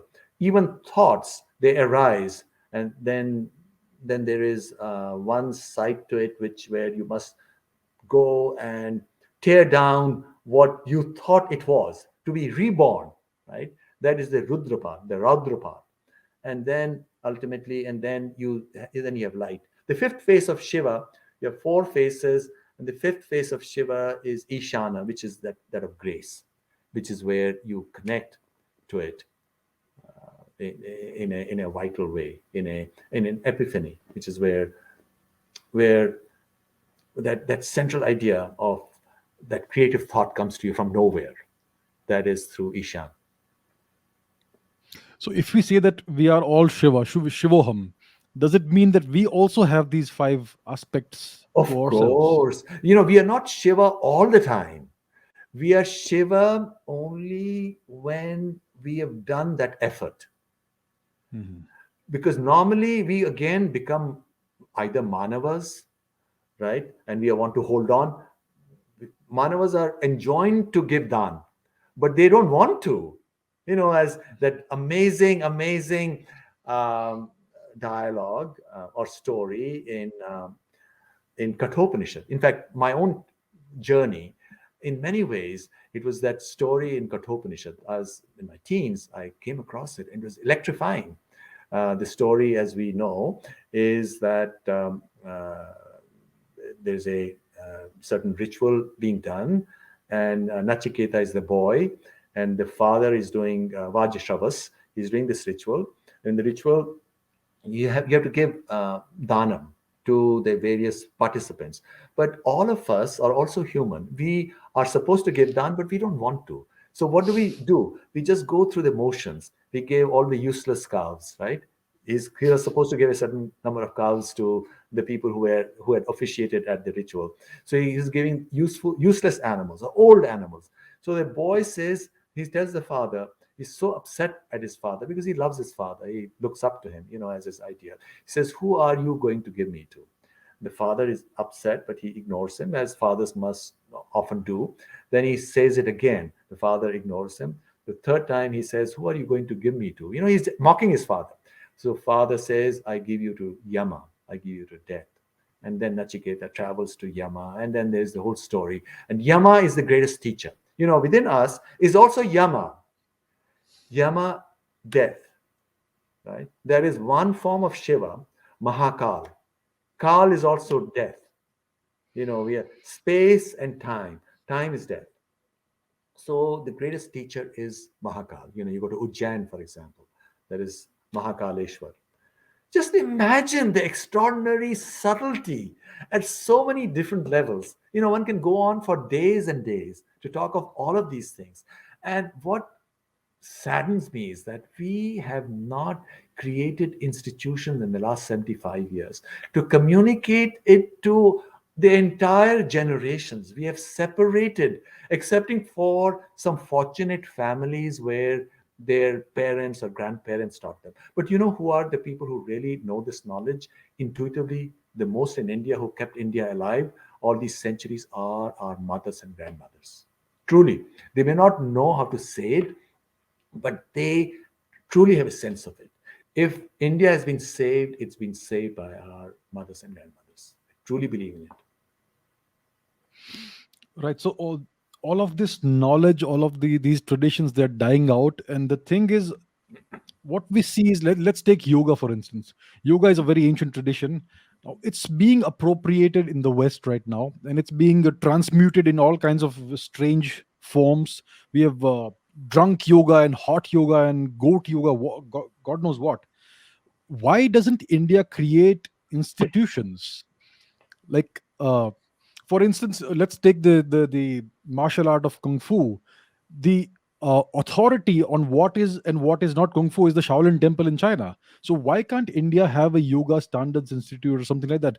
Isn't it time for India to show some leadership and develop these things in order to preserve and protect its heritage? Well, the government can't do it. People have to do it. And Indian people are very poor for many years after independence. One must Yeah. also acknowledge that. But now that's not the case at all. Indians are very wealthy. Indians have to do it. I think part of the problem in India for the last many years is that we expect the government to change things. We have to seize the flow of events ourselves. And of course, there are tremendous obstacles. Just this whole question of which has dogged um, Indian politics for some time, is control of temples. Why aren't we even allowed to run our own temples? So, Indeed. well, the politics has to change. Indians have to rise and say that no, enough is enough. We don't want it to be this way. So now, talking of yoga, uh, the fact that only the asanas are being emphasized Mhm. doesn't tell the whole story. People who go into the asanas, any thoughtful person in the West or anywhere else, when he or she goes into the asanas, at some point they also want to know about the Yoga Sutras, Patanjali's Yoga Sutras, and then we know that asanas are only at the third charan, third level. There's so many other levels, so they do want to explore that. So asanas is just a doorway, and people are doing hot yoga or this or that. That doesn't really matter. There are people who they will do those things. So then they do Yoga Sutra. And then what is the other great text of yoga, which is only about yoga, is the Bhagavad Gita. And the Bhagavad Gita is the whole sar, the essence of all the Upanishads. Most, so subtle, one can spend one's whole lifetime doing the Bhagavad Gita. So people do go to the Bhagavad Gita also. And then this is all of, you know wisdom of related to reality and to our being, is what the Vedas are all about. And yoga, what is yoga really? Yoga is lived Sanatan Dharma. The other is analysis. The other darshanas are analysis. You can do tarka or nyaya or vaisheshika if you're so inclined, right? Or Vedanta or Mimamsa, right? Or Sankhya. But really, what lived Sanatan Dharma is yoga. So yoga is Hinduism. Now, of course, we know that politically that becomes a problem, and sometimes we say that yoga is not Hinduism, or some people have done that, but that's ridiculous. That's not true at all. Yoga is Hinduism. Lived Hinduism is yoga. How every every individual, every human being is to live in a dharmic way, or let's say in a wise way, not to use a Sanskrit word here, in a meaningful way, which leads to self knowledge. That is yoga. And it's for all human beings. Sanatan Dharma is the way for all human beings. And people are recognizing this even in Islamic countries, even in Saudi Arabia, where there was a yoga festival just last month in Jeddah or somewhere, right? There are many women who are doing it, and people are letting their children do it. The only country where there is violent opposition to all of this is Pakistan, Hmm. uh, because they are the whole country was evolved. That's a politically that's another story. Let's not get into that at all. But even there, I'm sure people do. Everybody wants knowledge. Everybody wants the sun, the light of the sun. And it's not discriminatory at all. This is for anyone. We're not saying that you've got to do this, you've got to pay homage to this or that. Well, here is wisdom, and it's for everybody to receive. Now, what the racists or European racists and their Indian followers have done, they said, no, this was done through Sanskrit. And you had these evil Brahmins who kept it only to themselves. So Sanskrit is hateful, and so you should not be doing it. So in India, if there is opposition, it's in this strange group of people who, for various reasons, control the media or entertainment, and a lot of other people who are in influential positions. So India has to awaken first.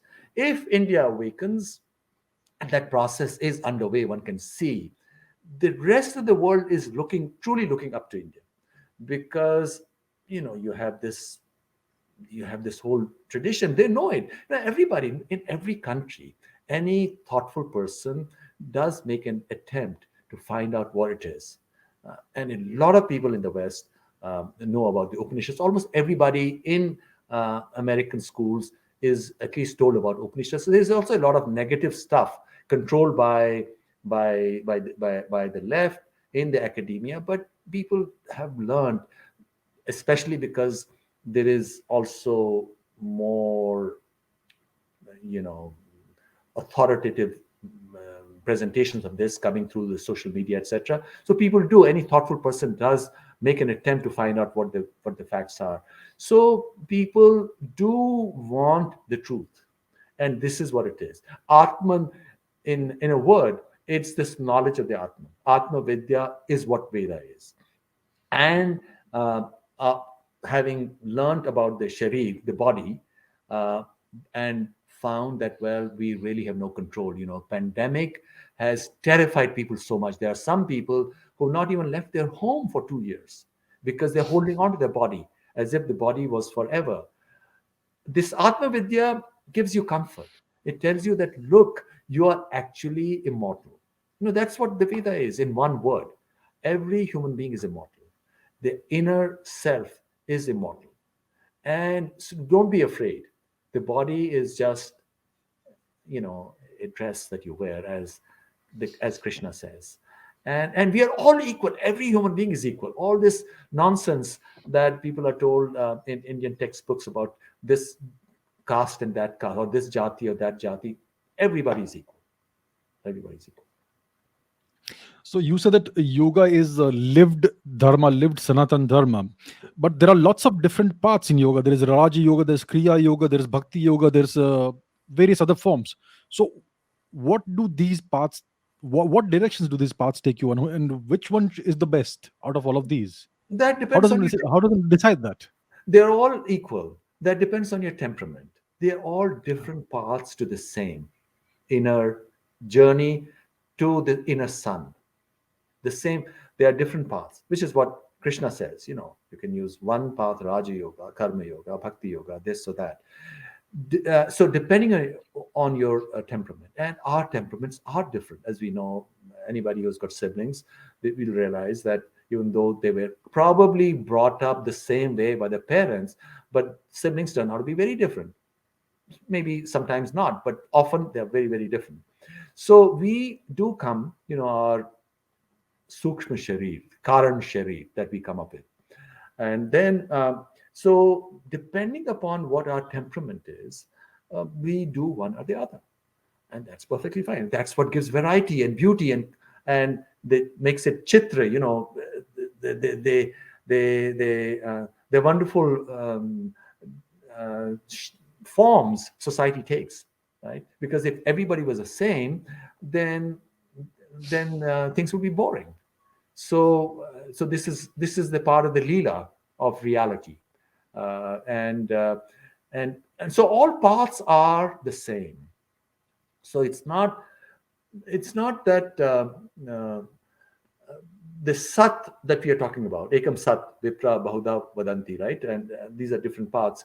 So we are not, these are all paths informed by yamas and niyamas. They're formed by discipline. They're informed by compassion, by self knowledge, right? By questioning of itself. So we are not saying that you do anything and all things go, and that's where we have made a mistake. Where India has gone wrong is to lose uh, the question of the matter of critical thinking. That now you say you do anything and anything goes, and all things are equal, all traditions are equal. Well, there's certain traditions which could be harmful, where people are doing harm to others. No, all traditions are equal if people have the same ethical ground, which is where yamas and niyamas come in, and then everybody's equal. It doesn't really matter how they worship and who they worship. But we must insist, at least in educating people, children, that ethical foundation is fundamental. And ethical foundation also requires that you shouldn't want to dominate others. You know, people, why have so many European scholars gone wrong? Because of racism. And racism is counter to ethical preparation. You cannot believe that you're superior to somebody. The moment you believe that, you are gone. And then a lot of the stuff that you do, and you see that in many of the books that I read, and one laughs at the kind of stuff that people are spending their lifetimes doing. They're so totally wrong, right from the very foundation. One of the presuppositions in Western thought, Occidental thought, seems to be that their way is superior. That's the inherent assumption that they make, that our way is superior, our way of thinking is superior, our philosophy is superior, our way of governing ourselves, democracy, they call it, is superior. That seems to color all of their thought, all of their scholarly output implicitly. Do you think that is the case?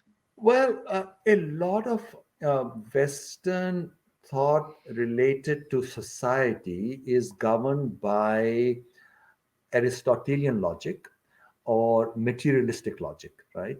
And in materialistic logic, you're talking of things, and you're talking of use of uh, logical categories to derive um, certain consequences, right? Given certain things, and and that's perfectly fine, because as I also admitted, that the working of the mind is governed by materiality, material description. So we must have logic, and clearly Nyaya is foundation of society everywhere. But I think the best in the West do recognize that you have to bring in new categories. There's also a lot of churning in the West of different kinds. Now, there is control in the academia, but that always happens. And then what you need to do for that is, for a new generation, as Planck famously said, the opposition to a thought doesn't die; it dies with a generation. The old people die, and then the new generation is inculcated in new thought. So I think that's where what has happened is not that there is that people in the West don't want to be connected to it, because many are. Uh, we in India don't have enough, as I said earlier, interlocutors who know their own thought and about it, speak of it effectively, because you can't go out and talk down. There are some who talk down, and you can't do that. You have to speak on an equal to equal basis. You go and do that, people will embrace you or connect with you. And because people are right now totally lost in the West. This pandemic has terrified people so much. Look at the whole of Canada is shut down by the truckers' strike. And what they are saying is, give us our freedoms back. It's very easy for any government to take your freedoms away and then feel quite comfortable holding on to all of that, and people must fight that. So I personally am quite sympathetic to what the truckers are asking for. And so I think, to come back to your question, um, there is sympathy for, or there is a desire to go beyond the crisis that they face, and they do face a crisis, as we know, in medicine. 80-90% of medical research cannot be replicated. There's a crisis in cosmology. You have to talk about 96% of dark matter and dark energy. Where is it? It's not to be found anywhere at all. So there is a crisis of physics, psychology. Where is the self, the mind? What are we doing? How does creativity occur? West is facing a huge crisis. At this crisis, just as in the last crisis in the 1900s, or prior to that, 1800s, it was thought from India, which transformed, the revolution, the French Enlightenment. It was thought from the East, and then 1900s, it was the bringing of the subject, the experimenter in physics, right? Or language. Ashtadhyayi, Panini had great influence on semiotics, the Saussure, all of sociology. All these modern subjects arose because in the French Academy, they realized that here were these scholars in India, in their shastras, they had even thought about a science of gesture and music, as in Natya Shastra or Bharat, right? So you had all of this, and all of these uh, areas developed, and then you had quantum mechanics, and the subject came much more central after relativity. In relativity, it was to a certain extent, quantum mechanics even more. And I think what is required now is a further bringing in of the subject, of consciousness. And I think that will be a revolutionary new advance. So I think the world is quite ready, not just from the perspective of society, be that is certainly an important element, but also from the perspective of ontology itself, nature of reality, and epistemology. How do we investigate this reality? Indeed. So you make very good points. We don't really understand the world that we live in. 96% of the universe is dark. It's either dark matter or dark energy. If we look at our genome, we have mapped out the genome, but about 95% of that is not understood at all. They Right, call it the dark matter of the DNA. right. And again, there's the question of consciousness. We don't quite understand what quantum mechanics is telling us. There are so many different interpretations, but there's no consensus on what it actually is telling us. So there is so much we don't know. So how do you think Indian thought, Indian traditions, Indian philosophical traditions can help unravel these mysteries? Because there is a great deal of wisdom in our ancient traditions. Is there something it can do to help us understand these matters better? Of course, for example, just one small matter related to the observer and the observed. Mhm. How does that collapse take place, or how does consciousness interact with physical reality? If there are two different things, there are two different substances, right? Consciousness is not a substance, but let's call it, a different category. How, if they're different, how can they interact? Because matter can only interact with matter, right? It's simple thing. So how do we observe reality? And there was a discussion of this in Vedanta centuries ago. And they said, through drishti, srishti is made. So it's not that Shiva or Vishnu or the Devi, um, at creation, at srishti, they are creating, they are creating, assembling mass or this or that. No, they're not doing that. All the matter stuff is governed by laws. That's what the understanding is. Everything is by laws. Evolution, everything is by laws. But The evolution is given directionality through drishti. So this is called drishti srishti vad, right? And now George Sudarshan, since his name came up in the 1970s, he and his student wrote a paper, and they called it the quantum Zeno effect, where they explained how by observation alone you can steer the state of a quantum mechanical system. First of all, they showed how you can freeze it, and the mathematics is very straightforward. Even I've written a paper on it. Mathematics is very. If you keep on observing a system, its evolution will stop because normally the evolution is deterministic, given by the Schrodinger equation, right? But if you keep on looking at it, it will freeze. But now if you look at it in a particular way, you can even steer it.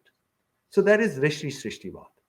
And one's not surprised that George Sudarshan got it because he was very deep into Vedanta. He was a good friend of mine. We met many, many times. Very, very deep into Vedanta. And he was also very interested in Yoga Vasishta, which is one of the greatest books ever written in the whole world. In my view, Hmm. Yoga Vasishta is the greatest novel that has ever been written. If you want to look at it as a novel, it's a huge book, 24,000 shlokas. There are lots of wonderful translations, Swami Venkateshananda.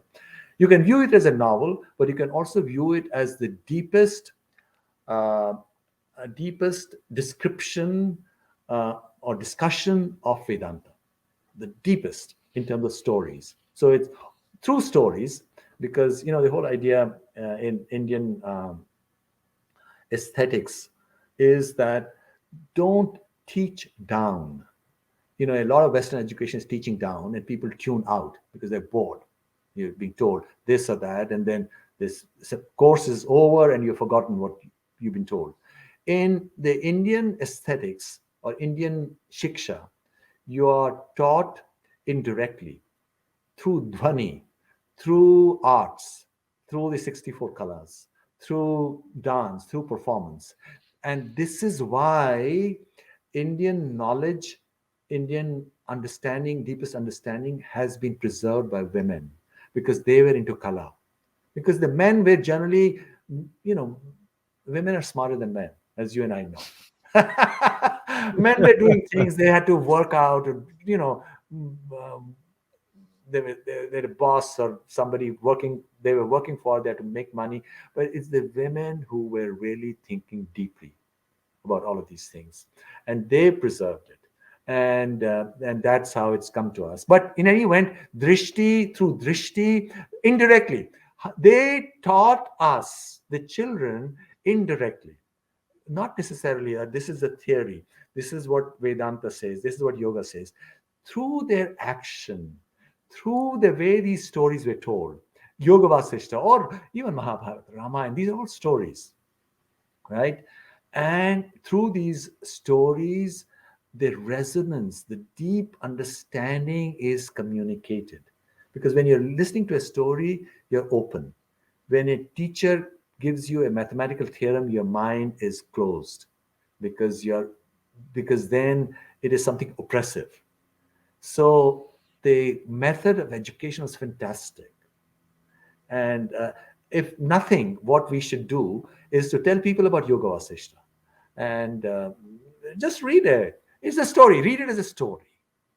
Oh, and Mahabharata did that. If you look at how is India awakening, maybe it started awakening in the 1970s and 80s when Ramayana and Mahabharata were shown on TV. That was the ink, the first the kindling of the fire, and slowly it's taking force. And sometimes I think that maybe outside India itself, everywhere, people are looking to it. The only opposition, the greatest opposition now we have in South Asia departments, Sepoy academics, and perhaps even in Sanskrit departments in the West, because they are at the service of these departments. The strange thing I see is that we have all these wealthy people in India who have a lot of money, millionaires, multimillionaires, billionaires. They want to donate money to these Western departments and these Western chairs of Indology and Sanskrit. And that's the same money could be used to further Indian research in India itself from a proper perspective. So why do you think this attitude is there? They truly want to help. They want Mhm. to help. They know in their being, they know all this. Everybody in India, India is an amazing place. Bharat is an amazing place. There is something in the atmosphere. So they know it. But they think, or they have made this calculation that, look, right now, political power is in the West. So let's also do something in Western universities to help people be more sympathetic. And perhaps they will introduce some courses. They're trusting the judgment of good people. And there are lots of wonderful people in the West who do want to do the best for the tradition also. I think what is missing is uh, just like Madan Mohan Malviya at his time, about 100 years ago, went around the country and when India was poor, and he gathered funds and created BHU. I think we just need these people, the captains of Indian industry, who are extremely wealthy now by world standards. They haven't, they're not aware of this side of the story. So somebody has to connect, and they do want to help. If they heard this side of the story, that this is what India truly is, they sense it intuitively, but they don't know the story in its directness. That and and and they probably think that the only way it could be done is build a temple, and that's what's being done. But really, temple is only hardware. What is powerful is the software, that is the knowledge base. We need to create institutions. So I think there's only one small step missing: interlocutors who go and make personal contact and say that this is how we need to create it. I think there's a great groundswell in India that wants to do it, but perhaps there's one or two cogs in the wheel which are missing. And once that is done, we have these institutions or something that is created, and not in a sectarian way. We are talking of universal knowledge for everybody. Once that's done, I think right now, as we know, American universities are dying. Education is so expensive, 60, $100,000 a year. And what they are being told, these are stories which they can read for free off Google, right? And not Yes. Google, because, sadly, Google, I noticed there's a lot of stuff because of this current atmosphere of censorship, which is being taken off or put on the 10th or 20th page. But you can use DuckDuckGo, and you'll see a much easier way to get hold of this information. So people can get all this information for free, for which their parents, and a lot of middle class American parents, are not rich. They're barely making their ends meet. So people are looking for new alternatives, new ways of education. And maybe your channel and other channels like this could be one element to new university, not the old brick and mortar university, new kind of a university, which will then change the world. It's already changing it, but will be a fundamental thing. And I think these captains of industries, some industries in India, will play a very important role. They are waiting, they say that every teacher, every guru, great guru, is looking for his great disciple, like Ramakrishna was waiting for Vivekananda. And every disciple is looking true. If you are truly on the path of knowledge, the guru will arrive. So I think India is at that threshold. There are the people with the money, and there are those who know what's to be done. And when that meeting, that samavaya takes place, as Kanada says, then wonderful things will happen. Right. So currently it's like happening haphazardly. It's all decentralized, people going in different directions. What we need is cohesion and direction. And you talk about interlocutors. So what kind of person, in your opinion, would be a good interlocutor? Somebody with a lot of knowledge of our traditions and all that, and someone who's able to communicate that well. Is that what you mean? Yeah, well, we have interlocutors, for example, yoga teachers in all Mhm. European countries. Right now, they're doing it maybe at the asanas level. They're doing it at the ground level. You have to get people into the asanas. You have to also tell them about the yamas, the niyamas, and then they will hopefully in the next 10, 20, 30 years do it.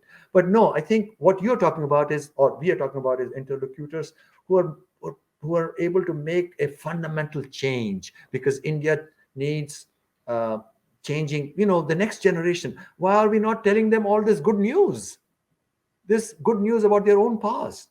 For Atma Vishwas, truly, with Atma Vishwas, Aham Brahmasmi was a Mahavakya. Why was this given? Not to believe that I'm the entire cosmos. That is stupid. The Brahman, the Atman, our Atman, every human being's Atman has the capacity to obtain all knowledge, which is true, which is empowering. Why don't we give this good share of Atma Vishwas to every child? And but we have to fight the enemies which are very strongly established. You would say, no, anything to do with this wisdom is regressive. We must cut it down. This They call it all kinds of names. That this is patriarchy of one kind or the other. So there are the Rakshasas and the Asuras are always there. Just look at the struggle that Rama and Lakshman and Sita had to endure, or the Pandavas. These are stories which mysteriously or amazingly capture the struggle that we must go through. Uh, Beautiful rewards don't come without struggle. And look at what Rama himself had do in a forest without any resources, or what the Pandavas had to do. So but that fight itself is a great reward. So we must fight as hard as we can and do our best to get connected to people who can provide us the resources. Because, for example, your channel or other channels, if they can be scaled up and somehow if they can be tied to some other ways of certification of knowledge, or this could be knowledge base which is tied in some other way, because these old degrees are going to be worthless if there are no jobs, whether you have a PhD or a B Tech, or but if they are given certain certifications, and maybe if alliances could be formed with certain temples. Temples themselves must recreate themselves. And probably American temples, which are free, and America has beautiful and great temples also now, they are free if they are able, and they do have education, but right now at a lower level. On Sundays, they have schools and they have thousands of students across the US. But if now they go into other subjects and go to higher levels, where they are able to provide education which prepares these interlocutors, because we need thousands of these interlocutors to spread this word and to tell others that, look, don't be afraid. We are not come to harm you. This is knowledge that anybody can embrace. This is not against the West, also. It's universal knowledge. I think this is where some people become very defensive, that here we are saying this is somehow Hindu supremacy. This should be, we're not talking of supremacy of one kind or the other. This is universal knowledge. This belongs to humankind. I won't even say mankind, say humankind, because mankind is a word which has fallen out of favor. It's the image that's been created that Hinduism is supremacist. The Hinduism versus Hindutva dichotomy. Then they have created this term Brahminism, which is another ploy of splitting Hinduism from the middle. So that's what creates this impression in the West that Hinduism is somehow a supremacist kind of ideology, belief system, whatever. And that's what I think we need to fight with truth. And for that, we need good interlocutors, right? Oh, absolutely. And stress that, look, everybody's the same. For example, I just wrote a column the other day on Medium on Raja Bhoj Paramar. Mhm. And I said, is the history's greatest scholar king. He wrote 84 books. He's not a Brahmin. If you look at it from that perspective, here is this. This whole thing, anybody who was for two generations into Sanskrit, some people said we are Brahmins, right? So this is not that there is not bloodlines. What is this stupidity which academics in India are uh, repeating just because they've been mentioned by European scholars who didn't have any understanding at all? You have, for example, in Champa in Vietnam, you have the Cham people, or the Champa, the great Champa Empire, the ones who are not converted to Islam, but 80% or 85% are converted to Islam, 15% heaven. And these call themselves Brahmins, they call themselves Balamans. They look like Vietnamese. There are no bloodlines to any of this. I'm shocked at the stupidity that even Indian academics display. For example, there was somebody wrote a paper on Kerala astronomy, and one of the scholars in Kerala astronomy, which is a great chapter in history of world astronomy, was somebody called Warrior.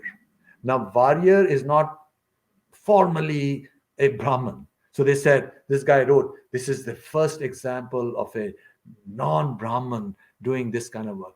This is total stupidity. There's no such stuff at all. People, the jatis were all fluid. And people remembered, of course, there's that episode in one of the Upanishads also where this boy is asked, what varna are you, or what jati you are? And he says, one of the greatest of the rishis, and he says, when my mother was young, when she had relations with many, so I don't know who my father is. And then this guy says, well, since you're speaking the truth, that means you're a Brahmin, right? So Brahmin, and every Purush, Purusha Sukta, that Purush became, the head became Brahman, etc., etc. But every human being has Purush within him or her. So every human being has all these four Varnas within them, which get projected depending upon what you're doing. So all of this is asinine, totally asinine. Academia is not the place where you necessarily see light. They are people stuck in the darkness of their silos, and that's the reason why there's so little, in many ways, that is emerged by way of understanding. You look at the whole analysis of the Rig Veda, right from Max Muller down, and they still haven't seen the light. You look at the more recent translations, it's the same old stuff. They don't get it. They don't get it.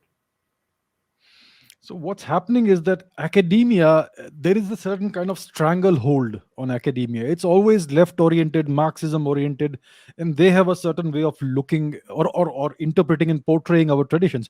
And unfortunately, every single child in the country in India has to go through this system for 15, 20 years. And at the end, they come out brainwashed. So that is what this country is laboring under. And I see hope now, because today in the 21st century, in the 2020s, things are changing. This academic system is soon going to become irrelevant, obsolete, because the world is changing. The kind of jobs that are needed are evolving, and the degrees won't matter very soon. They'll all become irrelevant, and your skill set will matter. So I think that gives me hope that things will change, and people will no longer be under that much of influence from this ideology, that is this ideological brainwashing that's happening. So I think that's happening worldwide too, and hopefully we will see some change. I totally agree. I totally agree. I think this is one of those inflection points, as many people in the AI industry say that Mhm. machines will take over. They'll not take over. They will not be conscious, in my view, but they will be doing a lot of stuff, and there won't be jobs. That is certainly true, and population will start to go down. People will look more for meaning, and that's what the change that is taking place that you mentioned in the 21st century. Absolutely. I Why? think the Please go pandemic ahead. has accelerated some of that change. Why do you think the population will go down? Population, as we see, families are intuiting that their children Mhm. won't have jobs.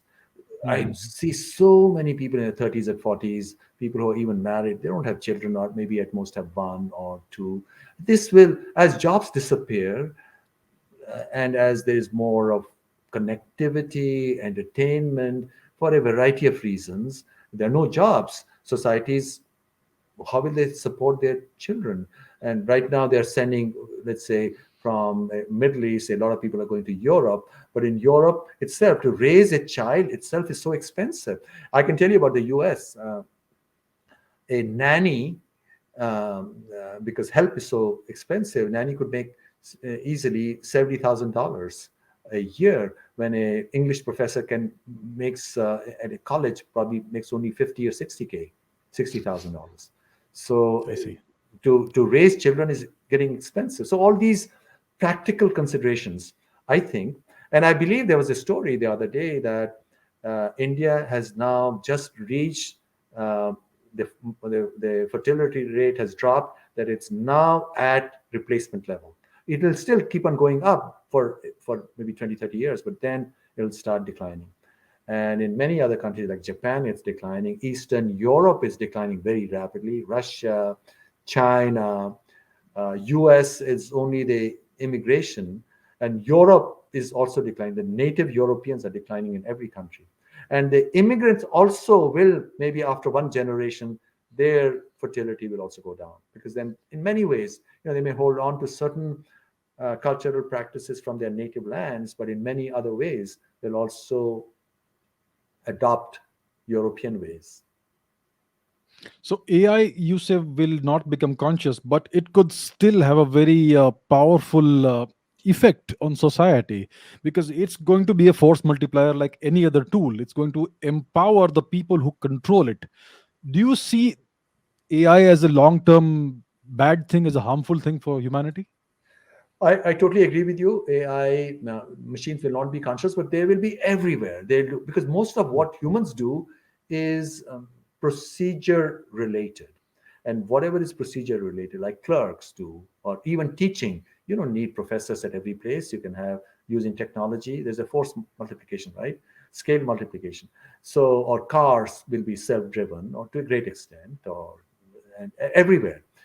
So, given that, there are some people who say that instead of 10 billion people, 8 billion people, the whole world will be able to support in useful tasks maybe 1 billion or even less. So, population must go down. And so, machines will perhaps be helpful in reducing the drudgery of work and make it possible for people to be more creative. And that's what would open up maybe new professions where people would learn to be more in touch with the Atman within, which they have shrouded through cultural practices or through habits into they put a shroud around it, so they would want to be connected. And so maybe this is what every society goes through various phases, and maybe this is from Kali Yuga to Satya Yuga. Maybe that's where we'll have a golden age uh, when people are awake. I think Aitareya Brahman states at one place that when people are asleep, uh, that is when it's Kali Yuga. Like India has been asleep for a long time, that's Kali Yuga. When they sit up, that is Dwapar. When they stand, that is Treta. And when they walk, that is Satya Yuga. When they take charge, that is Satya Yuga or Krita Yuga. So, and then it says Charai Veti, Charai Veti. That's why walk, walk. So maybe that's the phase that we are in, because we must create machines. We can't ban machines because they do reduce drudgery. That is walking. Do whatever is required for Atman to be illuminated in every human being's mind. So we want everybody to be able to get the most of what this beautiful reality has to offer. And we have explored the outer world, but now, and of course people like Elon Musk are also trying to go to the Mars and so on. But But now the greatest mystery that there is the inner world, and that will be unveiled or illuminated by the journey within, which is as exciting, actually much more exciting. And that's where yoga comes in, certain forms of yoga. I mean, you can do bhakti, you can do whatever you do, but you can also, if you have that temperament, through, and these are not easy journeys. Tantra is a very dangerous path. So you can, through Tantra, explore that inner cosmos as well. Only if you want to, not everybody has to. Bhakti can be beautiful by itself. Are you hopeful for the long term future of humanity? We seem to be headed towards a phase of some kind of chaos, but are you hopeful for the long term future? I think I am. I'm an optimist, but I think this optimism must be helped by this udyam or effort on our part. On our part, people who are fortunate to have been connected to this wisdom, because this wisdom informs half of reality. You know, half of reality is the outer world, the other half of reality is the inner world, right? And we, fortunately, even if we did not learn it formally, even if we did not learn Sanskrit, right, but we learned it from our mothers and grandmothers. We have it. So we must do whatever it takes to take it to all corners, and not with a sense of superiority. It's not that at all. It's because ultimately every human being must get it on their own, because you can only point the direction. We only helping in pointing the direction. Ultimately, the step of kaivalyam, as Patanjali's Yoga Sutra says, when you fly by yourself, right? That is the kaivalya state. The kaivalya, because keval, only one, because there's only one consciousness. That kaivalyam requires that effort on each individual's part. And then, beautiful things happen. Once you have that state, you realize that commonality with every other human being. Every human being is equal. In the West, they're looking at shades of skin. They're saying, well, this person, if you're, very amazingly, and this tells you the hollowness of Western academia. Uh, uh, Last year, Biden administration said, if you are Indian, Bangladeshi, or Pakistani, you'll have special help with your business, COVID, because of COVID things. But if you're Afghani, then you won't. Why? They didn't say it, but why? Implicitly, because Afghanis are a bit fairer than Pakistanis, Bangladeshis, or Indians and Sri Lankans. And then this law, somebody challenged it. This law was struck down by a judge, appeals court judge, who was Indian. And just look at this. Indians are the wealthiest community in the US, wealthier than any other community. But these guys, these stupid young people from these Ivy League colleges, they're looking at the world only in terms of skin color. Once you have really understood the this whole wisdom tradition, you realize that skin color doesn't matter. We're all equal, we're all the same. It's the same purush, the same Atman within each one of us. Now, of course, this whole question of, you can talk about Jivatma and Paramatma. Perhaps that's what you had meant when you asked me about Atman earlier on. Jivatma is, of course, our experience of that Atma. That is what Jivatma is. But in reality, it's the same Shiva, Shivoham. And where does the law of karma come into all of this? The law of karma comes in because our normal state is the Pashu state, because we are also Pashu. And as Pashu, we are bound. What is a Pashu? A Pashu is one who is bound through Pasha. Pasha are the strings, through our nature. So we are all bound. So we are all Pashu until such time that we obtain moksha. That's when we become Shiva. Until such time that we recognize that we are Shiva, right? So normally, as Pashu, everything is in a sequence. You have been hit by somebody, you want to hit somebody. So that's the karma thing. And so law of karma exists for all of us, or to that aspect of us which is Pashu, because even if you are we are enlightened, a lot of the living hours are in the pashu state, right? Where we are guided by manners and expectations and conventions, right? So the convention is that somebody strikes you, you strike back. So that is the law of karma, right? But when we have moksha, because that's what moksha is, when because India was in such horrible situation when people who didn't understand at all put it under their heel. So then all that we could look for, when the people were being abducted or killed with impunity, then people said you have moksha only when you die. That's when you are liberated. But really, moksha is in this life. When you break this sequence, this chain of karma, which you can, the more you see yourself as Shiva, not pretend to see, not, one can also pretend to see, truly see it in your heart, then you see it all come together and then you're free. How do you see yourself as Shiva? How do you do that? How do you achieve that? Well, that through your sadhana, whatever your sadhana Sadhana. is, through your sadhana, through the yoga path that you have chosen, and you will, through bhakti or through selfless service, through karma yoga, or through whatever your sadhana is, you will see it. You'll see that there is really no difference between you and somebody else, and it's that state.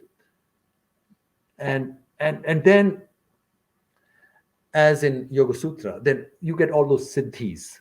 They come because they are there for everybody. Siddhis are there for everyone. It's, like that uh, story of the person who was given by his father when he was dying. The father gave him, the son came to him, the father gave him this old coat. He says, please take care of it.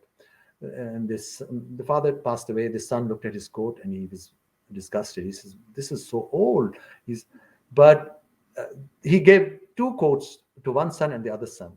The other son wondered. He says, well, maybe there's something to it. So he looked much more carefully and he saw that there were jewels which were sewn within the layers of the coat. So these jewels are for each one of us, but we must at least reach to it and grab it. And if we grab it, we'll see all those wonderful things. So those wonderful things are there for each one, every human being. So, how does one find or decide or determine which is the right path of yoga for ourselves? They say that you need to find a guru, and the guru will show you the path. But how do you know which guru is the right guru? Everybody is a guru these days. How do you find the right guru? Well, the greatest guru is also within you. The Rig Veda Yeah. says that there are two uh, dva suparna. There are these two birds within you. And what does that really mean? You have the mind, that is your momentary self, right? And it flits here and there. There are these vrittis. You're going from one thought to another, past and future. But then there is also behind that a more calm self, which is, if you care to tie up with that, which is the Sakshi within you, which is who is the Shiva within you, right? The calm self. So a person has to make an attempt to find that calm space. From calm space comes a calmness of time.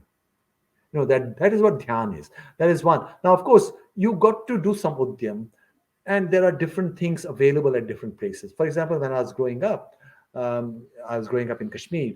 There was no formal place to do yoga at that time in Kashmir at that time. But then, at our home, we could do certain things. Now you have yoga schools all over the world, and they could also be uh, a place where you can only do asanas and they can only go that far. Or the human guru that you meet, and you may meet more than one guru, may take you only that far. But ultimately, what you have to do is to create conditions so that, and your sakshi within you, the guru within you will tell you, hey, now do you need to switch your guru or not? Or have you found the guru for keeps? Like Vivekananda found the guru for keeps in Ramakrishna. Vivekananda was looking before that as well. So you got to look all around you.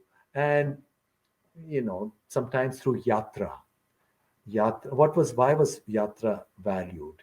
Through yatra, you went on a journey which was not that pleasant, painful. To wake up and in yatra, people like that great yatra that takes place in Maharashtra every year. Every year, what is that? Pandhari yatra or whatever. The great yatra that is done, where people are walking for several days, or in all places. Yatra means visiting any place, right? Or even nature. You're doing climbing mountains. You are just by yourself, and it's when you're by yourself that ahankar, which creates all kinds of problems for you. Either you think you're superior or you think you're inferior. Both of these states is what puts you in a bind. India's um, India's tragedy was that Indian leaders after 1947, because of all the stuff that they had in, internalized in their upbringing, felt at that time that they were somehow inferior to the Europeans, to the English. So they're looking up without equal. You're not to see yourself as superior. We are all equal. And then when you're climbing a mountain, at that time you realize that really you are all alone. That's when you're in touch with Prakriti.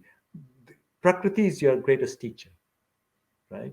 The goddess. You have to approach goddess with humility. I think that's where the problem is. Now, sometimes I know some people um, from families that they're lucky that they had a lot of wise people in their families, but then these young people grew up with a sense of superiority. Hey, and any sense of superiority leads to cessation of that flow. Now I'm using an Aurobindo word. You need to be a part of that flow, and nobody is superior. You have to really let go. As Kena Upanishad says, he who thinks he knows not. The moment you think you are doing it, stop. You have to let go, and then the flow will take you. That is learning to let go. The flow will take you to the guru, and there are gurus waiting for the shishyas. That is true. That is being a true Sikh. The word Sikh comes from shishya, as you know. So now there is political Sikhism. To be a good Sikh, you have to be a good shishya. I see. Very interesting. So, who have been your gurus? Who have been the largest influences in your life, in your journey, in discovering all this? Well, my father, he was orphaned. He lost his mother in 1918. He was 6 months old in the Spanish flu pandemic, and then his father, who was in the police department, he was killed. He was on some operation nabbing some bad people, so he's killed there. So he was very young. He was 8 or 9 or 10. He didn't have parents, so then he was brought up by his uncles, etc. And in a joint family, things were very hard, because there's so many. There's within a family there is this whole politics related to who has got more power and this and that. So finally, so he went through a very difficult childhood, and then he was raised by his older brother who was teaching in Punjab. So with all this background, my father had a very strong spiritual bent, and he found a guru when he did his professional training, and he was posted at this small town in Jammu, and there was this wakil. He had taken rooms uh, at this wakil's place, and this wakil was a kind of a yogi. So he took him under his wing, and so my father did some of this.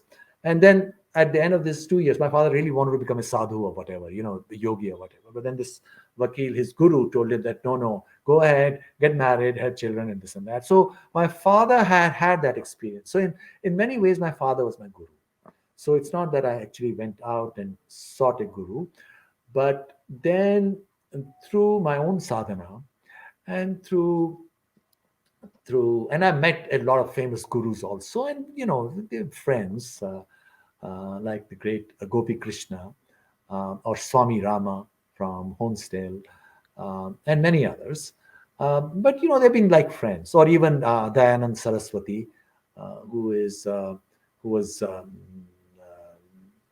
Narendra Modiji's guru, who has this great ashram in New Jersey, Arshavidya Gurukulam.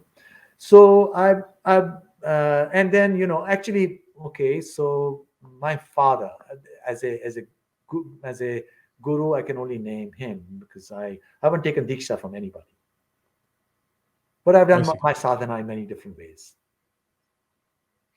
And who are the thinkers, the writers who have influenced you? Like, is it like someone like Sri Aurobindo or Ananda Kumaraswamy? Who else? Who else did you have as significant influences? Well, I have read up on tremendous amount of literature from all over the world. Tremendous amount. I can't Mhm. even go to the extent, European, Russian, German, French, English, American, a lot of Indian stuff as well, and Indian English as well. And when I was growing up, we had Aurobindo's books because my father's guru uh, was in the Aurobindo tradition. Maybe he had, I don't now know the details because my father's passed on, but it's possible that yeah, and his name was Kalia. Last name was Kalia. So whether he had gone to Pondicherry, I don't know. So my father at home, we had Aurobindo's books, and we also had the Gospel of Sri Ramakrishna. So Vivekananda also had a great influence. And then, the Upanishads and all the texts and all the Kashmiri mystic poetry and Kashmiri Shaivism is a kind of a living thing. All the stuff that we do, and my mother did, was related to the various cycles associated with all of this. And um, so it was, the whole family which was focused on the mystery in different ways, and so as part of that, but I was more of an observer. I was just keep on looking at, hey, what's going on, and use my own judgment as to what something meant. And so right from very early on, I've been and yes, so all these books and other books as well, books by anybody that you can think of, Gandhi and Nehru, or mm, other Gopinath Kaviraj, the great scholar from BHU, history books, and books by Western scholars as well on India. Most of the stuff that you have. So I've read it. Or History of Indian Art, Ananda Kumaraswamy certainly, or Heinrich Zimmer, who wrote also very well. And he also got it. A lot of people have written on Indian art because art is synthesis. When you're only doing analysis, you don't get India. It's like six blind people and the elephant. You see it different ways. But when you analyze it, you have to open your eyes. That's why people like Kumaraswamy, he was also a historian of art. He got it. Or Stella Crambrish, her wonderful book, The Presence of Shiva, for example, or her book on history of the Hindu temple. So historians of art have been much more perceptive and understanding than people who have just looked at texts, or historians of ritual, because in ritual also things come together. And my own study, my own discoveries that I've made of, say, Vedic astronomy, were a consequence of my study of the Agni Chayan ritual as described in the Shatpat Brahman, which people had not studied because 100 years ago, uh, Western scholars like Keith said Brahmanas are all stupid rantings of crazy people. So Indian scholars did not read them for 100 years. So my discovery was not that an amazing thing. Those things had not been discovered because people had not opened the books. That's what the problem in India is. Right, yes. Right. So let me ask you one final question, and let me bring you back into quantum physics. So, which interpretation of quantum mechanics makes the most sense to you? Because we have the Copenhagen interpretation, the many worlds interpretation, Bohmian mechanics, pilot wave theory, the von Neumann Wigner interpretation, which says consciousness causes collapse. So, which interpretation makes the most sense to you? I think it's still the Orthodox Copenhagen interpretation, and I think personally, as from my papers as well, and there are reasons which I can explain very quickly. Quantum computers would probably not work, and I'll tell you why. Because you have errors, and how you protect those errors is that you take each qubit and convert that into a logical qubit, which means many qubits put together. And so you introduce redundancy in each qubit, so it becomes, say, n qubits. So n qubits represent one qubit, which is perfectly fine, at least theoretically. And then you do the rest of the processing, right? And that processing, certain errors can be protected, let's say up to 15, 20%, whatever that percentage is. But this process of going from one lone qubit to a logical qubit itself can produce errors. And there's no way you can correct it. In fact, this is the point I've made in recent papers. And therefore, quantum computers themselves will not be built. And likewise, in quantum cryptography, you still need a classical protocol for the two individuals to identify each other before you can do the BB84 protocol, or you can use my protocol, which is quantum communication, qubits exchange three ways. So, since you still need a classical protocol for identification, therefore, why not use classical all the way through? Because this one is going to be more expensive, right? So, but still, quantum cryptography can be done, and it's been implemented. But quantum computing has this problem related to error correction. Now, multi many worlds interpretation, which is, Hugh Everett, and this whole idea that you have to look at the wave function itself, uh, the, the the many uh, the many elements of the wave function, because it's a superposition, as getting associated when you measure it, when you collapse it, as having different results in different universes which exist simultaneously. I think that's, from an Occam's razor's point of view, that's too extravagant. So I think that's not gone very far. But sadly, that's been one of the driving forces behind this idea of creating a quantum computer which would be effective. But irrespective of what your interpretation is, I think the real problem, because we can, of course, load a quantum state on hardware and then process it, that is certainly true.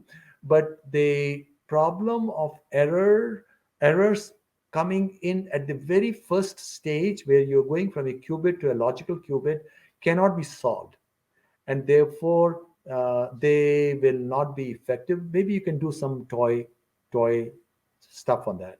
But having said that, the tremendous resources that have been invested in quantum computing in the last 5 6 years, because of this race between China and the US, because the Chinese stand up and say that we have done this, so the Americans say, okay, now let's give you another $50 million or $1 billion and this, that. What that can do, or that will do, is put more energy into nanotechnology. You're doing the physics of it, may lead to other payoffs. So I think the significance of all this effort is in the many unknown payoffs that would come, which would have implications for technology. And that is, of course, very important. In fact, one can see one reason why the Chinese did very well in their rise in the last 20 years. They made some very good bets. They put a lot of money in optics, for example. And a lot of optics that you buy, even in the US now, is supplied by by Chinese vendors. While I think in India, India put a lot of stuff in just computation or software, and there uh, that is harder because in when it comes to hardware optics, you have so many devices that people are going to use, while software can be created by just a few people, and therefore it's harder to scale it up. But now that is happening for a variety of reasons, because Americans are pulling out some of their investment in China, and so we now have a lot of unicorns emerging in relation to AI applied to different fields.